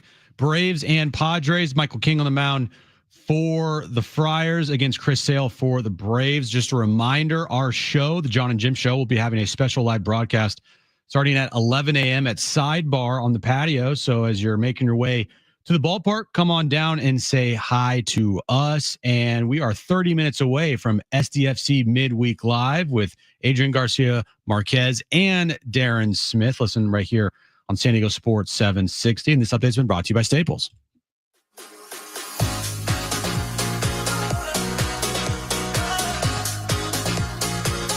John and Jim, San Diego Sports 760. Does it ever feel like we just spend like our entire lives talking to each other? That's kind of, yes. That's basically what we do. It's our jobs. There's a lot of times actually when we're texting and Aaron is like, you can't be texting him. Aaron's like, okay, yeah, look. I get it. Aaron hates me. You guys talk all the time. Correct. You have a show together. What are we doing here? Right. Like, talk to me. Like, I'm your wife. Yeah. I know. You are my wife? No, Aaron's your wife. Aaron's my wife. Kristen's my wife. But sometimes Aaron's like, stop texting your boyfriend. I know. Well, we get to spend more time together beginning with the wrap-up show. Oh, yes. So we'll get even more oh, yay. time together. All right. I do want to hear. So Kevin AC joined us earlier. The most interesting part of the conversation is something we've talked about throughout the course of this offseason, which is like, what do you do with Xander Bogaerts if he has another below average or average year? This was Kevin. All I could say is like, and this is me with some sort of educated speculation where obviously I have talked to people about that. Mm-hmm. Not that the Padres are terribly willing to go down that road publicly right now, but are we talking about a Hosmer situation? Right. But for far more money and for far more years. I mean, it's so untenable. It's so unappetizing that it's almost impossible to think about it from the Padres perspective at this point. Right. Yeah. Like if you were to have to do that, I mean, oh my gosh, you just finally got out from underneath the Hosmer 12 whatever mil. And so like, I'm not saying that will happen, but what has been told to me just, talking, is, like, we're going to have to start thinking about something if this guy doesn't give us a few years of what he was in Boston. So maybe it's not 2026. Maybe it's 27, right? And then the shorter the contract gets, right? But, like, at some point, not terribly distant in the future in terms of years, you've got, if he isn't that guy, yeah, you got an issue because, like, 12 mil's better than 25, I guess. But, but then you also have to replace that 740 OPS, which is not worth 12 mil. It's worth half that probably. So like if Jake Cronenworth were putting up a 750 all the time, you'd be like, okay, you know what? That's great. Mm-hmm. But Xander Bogaerts, no, not good enough. Right. So it's a big open-ended question. If Xander doesn't perform to a higher level, whatever that looks like, I don't know what higher level looks like, Jim. I don't know if he's ever going to be the player he was in Boston. He's got to be better than the player we've seen the last 2 years. And if he's not, they got some tough questions to answer moving forward. If he puts together, and I said this the other day, a 2023 season, but has moments and helps the team win and the team isn't bad, that is what I'm looking for Xander. And I think that's what the Padres are looking for from Xander too. Right. I don't think they should expect to see the Boston Xander. Right. I think the 2023 Xander overall numbers is what they're looking for, but those overall numbers can't be like in 2 months of the year. Right. So I don't think you get the Boston Xander because of what the UT wrote about the weather, which is this is what they wrote today. Petco is known as a pitcher's park this time of year because the wind can make it harder for batters to hit a home run. So because of that, I don't know if you're ever going to get like the pesky pole and the short porches in Fenway, benefits that he got in Boston. But truthfully, he does have to perform. And whatever that looks like, it looks like. The benchmarks AJ Preller and Mike Schild have. I'm not saying you have to hit a certain number of home runs or your OPS has to be an exact number. but you got to help the team win. And what role did he really play in them getting to 93 wins last year? Yeah, a role maybe, but he was not like where would you rank him among the reasons why they won 93 games? Not in the top 12. He had a nice 3-week stretch when he returned from his injury. Yeah, I remember that. Yeah. But he was like only hitting singles. Yeah, remember he had like 20 consecutive singles? Yeah. Something like that. Like no pop. Now, it probably had to do with his collarbone. True. But, there's no excuses right now for him. If this wrist thing is going to be a nagging injury for him over the rest of his career, that's a big, big red flag. But did we get any update on that? Like, where are we with his wrist? Is it just cortisone is what deals with it? I guess. I mean, you didn't really hear much about it last year. Right. Because he missed a lot of time because of his collarbone. Collarbone, right. Like the broken. Yeah, that was a bad injury. Yeah. I don't know how much time he missed, but yeah, he's dealt with injuries here. There's no question about it. Mm-hmm.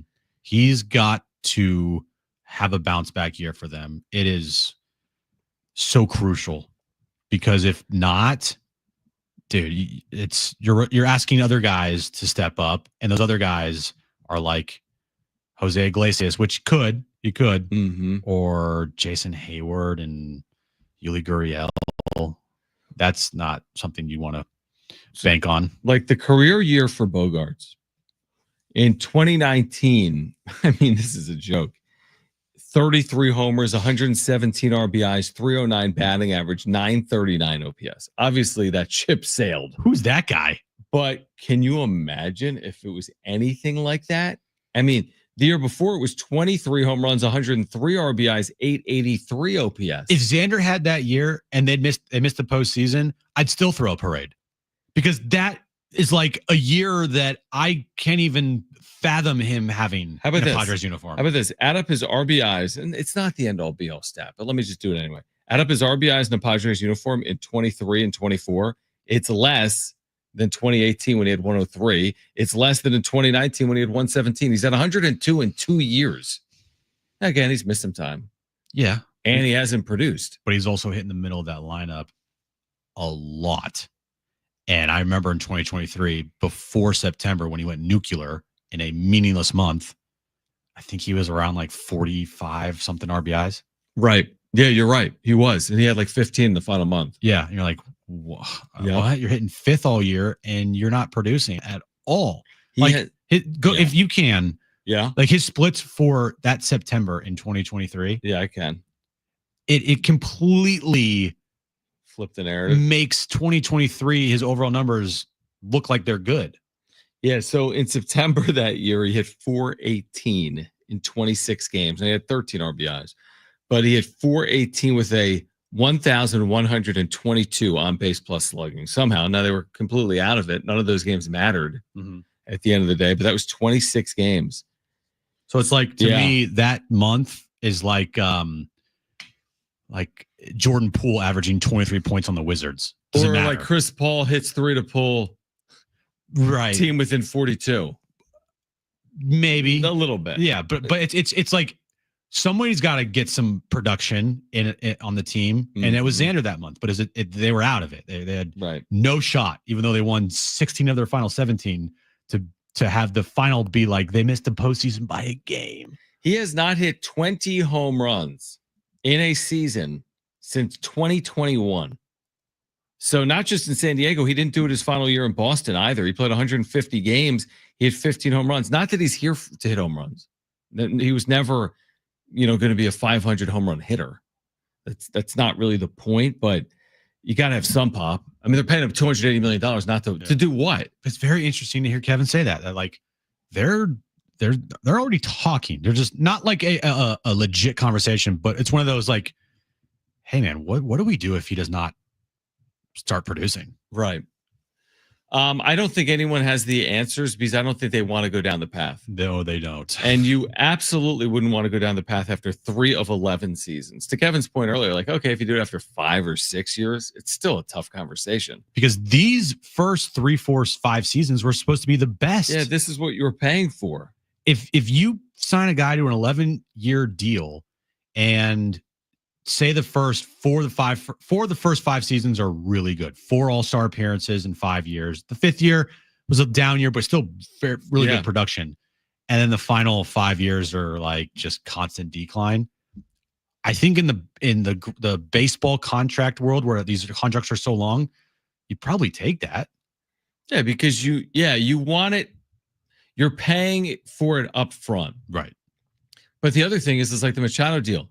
When you give out that kind of contract, you got to win as a team. Yeah, you're paying the guy to win now, not to win in 7 years. Yeah, exactly. Like, right. If the Padres win the World Series and Manny's 42, he's not going to be the primary driver as to why. He's not the reason why they're going to win the World Series. No. I mean, like, Cabrera in Detroit at the end, like he's not their best. He wasn't the player he was when he was 28. And to think that in Xander's 6th season here, he's going to put together an all-star year at the age of 36, 7. Yeah, it's unfortunate because he's very likable. So likable. He's a very likable person. He's a great teammate, great quote, great interview, everything. And honestly, I'd probably bet on him.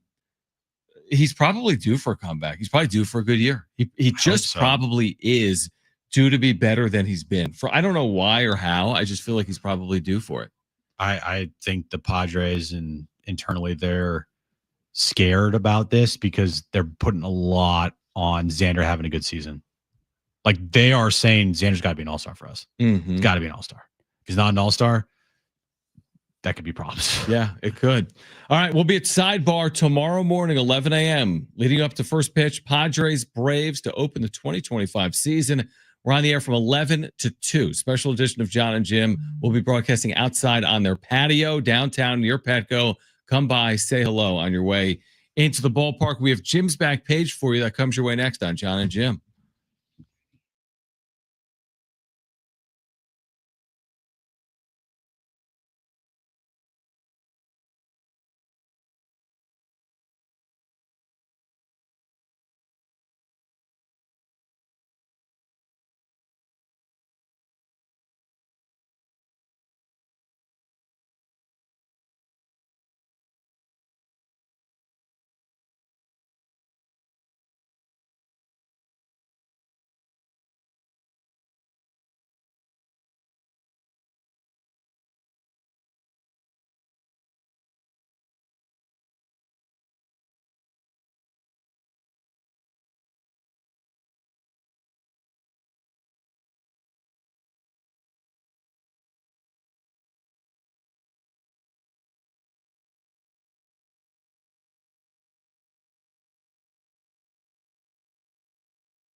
we didn't touch on it because it was a bit of a formality and expected, but Miles Burr did enter the NBA draft, but he maintains his college eligibility and he has not entered the portal. This is what he had said a couple of weeks ago, that if he returns to college, he wanted to do that at San Diego State, but he will kind of test his pro prospects the NBA waters. So he made that official last night, which I think is pretty cool for Miles. He's been a darn good player in an Aztec uniform, so he'll get the feedback from the NBA and then make a determination on his future. Yeah, it feels like a Lamont Jade Ledee situation. When so they did it and then they came back. Yeah. Yeah. So going and testing the waters, hearing from scouts of teams, what they think of you. And then I think Miles will return.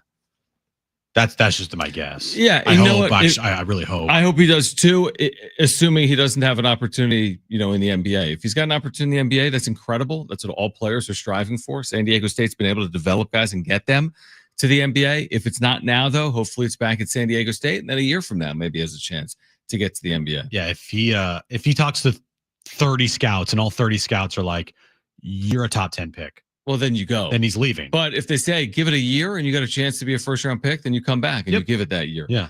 By the way, Chris Sale, we speculate on this. The Padres that have faced Sale in their career that have had success, one of them is Xander Bogaerts, 6 for 17 lifetime with a 979 OPS, and Manny Machado, 9 for 26 lifetime with a 972 OPS. Fernando Tatis lifetime is 1 for 6, but with a home run off Chris Sale. So Bogey's been good. Manny's been good against Chris Sale. Both will be in the lineup tomorrow for the Padres against the Braves. All right, let's get to it.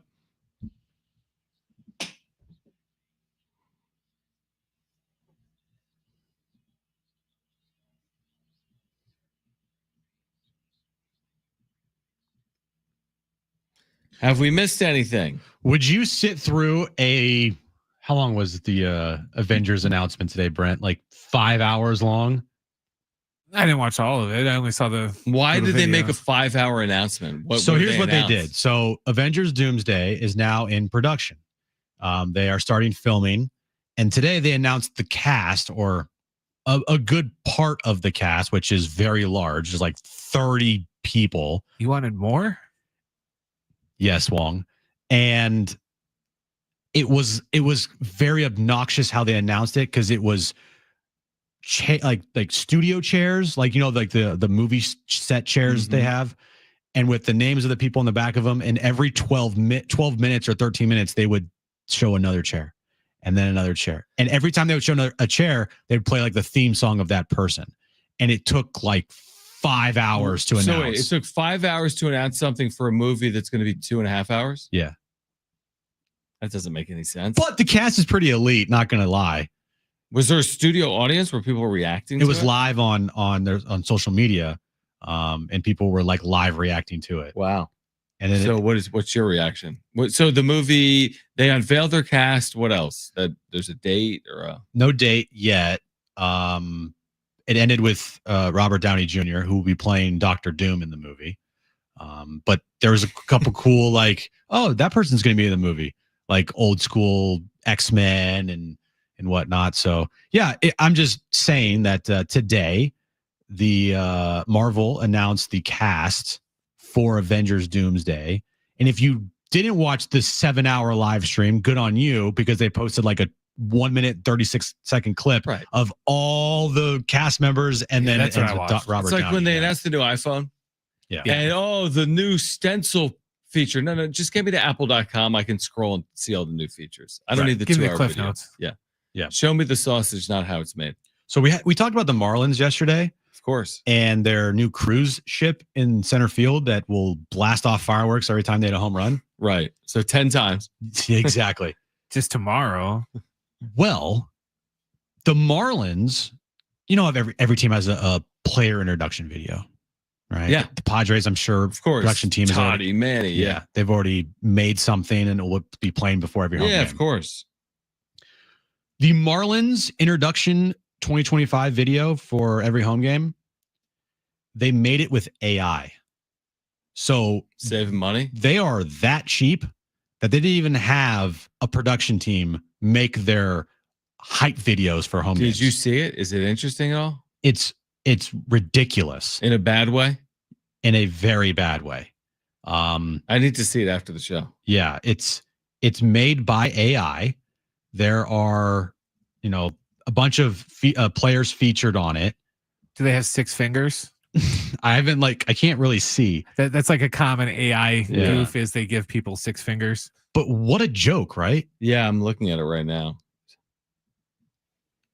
Like, So they said, "Hey, AI, create a intro video for me." yeah, that is so cheap. So what are they paying? Like $19.95 for this with a monthly subscription to ChatGPT? When me, you, or Brent can make this, Are they trying to make a point? I don't know what they're trying to do, but whatever they're doing, they're being cheap and have fun playing that video in front of 30 people, like every home game. Dude, their franchise is such a joke. There's a lot of franchises in baseball that are a joke, and they're right up there. They are, They're to me, right there now. To me, it goes the A's number 1, Marlins number 2. And it's no coincidence Yeah. that those two teams are the lowest valued franchises in all of baseball. Man, at least the Rays can win a little bit. Yeah, at least the Rays Right, have a the plan. yeah. But And they man, have smart people, and this video is awful, by the way. right? It's really bad. It's weird. So go check it out online, see how awful it is, and see how cheap The the Marlins, Marlins are. Remember the Michael Jordan pro debut jersey that I was talking about in the I do. Back page a little while ago. There's also a Kobe first ever worn jersey, but this jersey that was worn by Michael Jordan, all right, in a preseason game, it was his debut for the Bulls in 1984. It is signed by Michael Jordan, and it went at an auction, and it sold for, guess how much? I'm terrible with that. I know. $100. $2 million. Okay. Brent, you got a guess on this? I seen it already. Okay. Well, it sold in 1985 for just $800. It sold yesterday or today for 4.21 million. Whoa. It's a nice return on your investment. Yeah. From $800 to 4.2 million. Yeah. That's crazy. Someone could have bought it in 1984 for $1,000. Who bought it? Dick's Sporting Goods? I don't. They buy everything now? Yeah, I don't know who bought it, honestly. Come get your picture taken with it. Yeah. Right. So there you go. That's it. I feel like that was 2. Was that 2 stories or 3?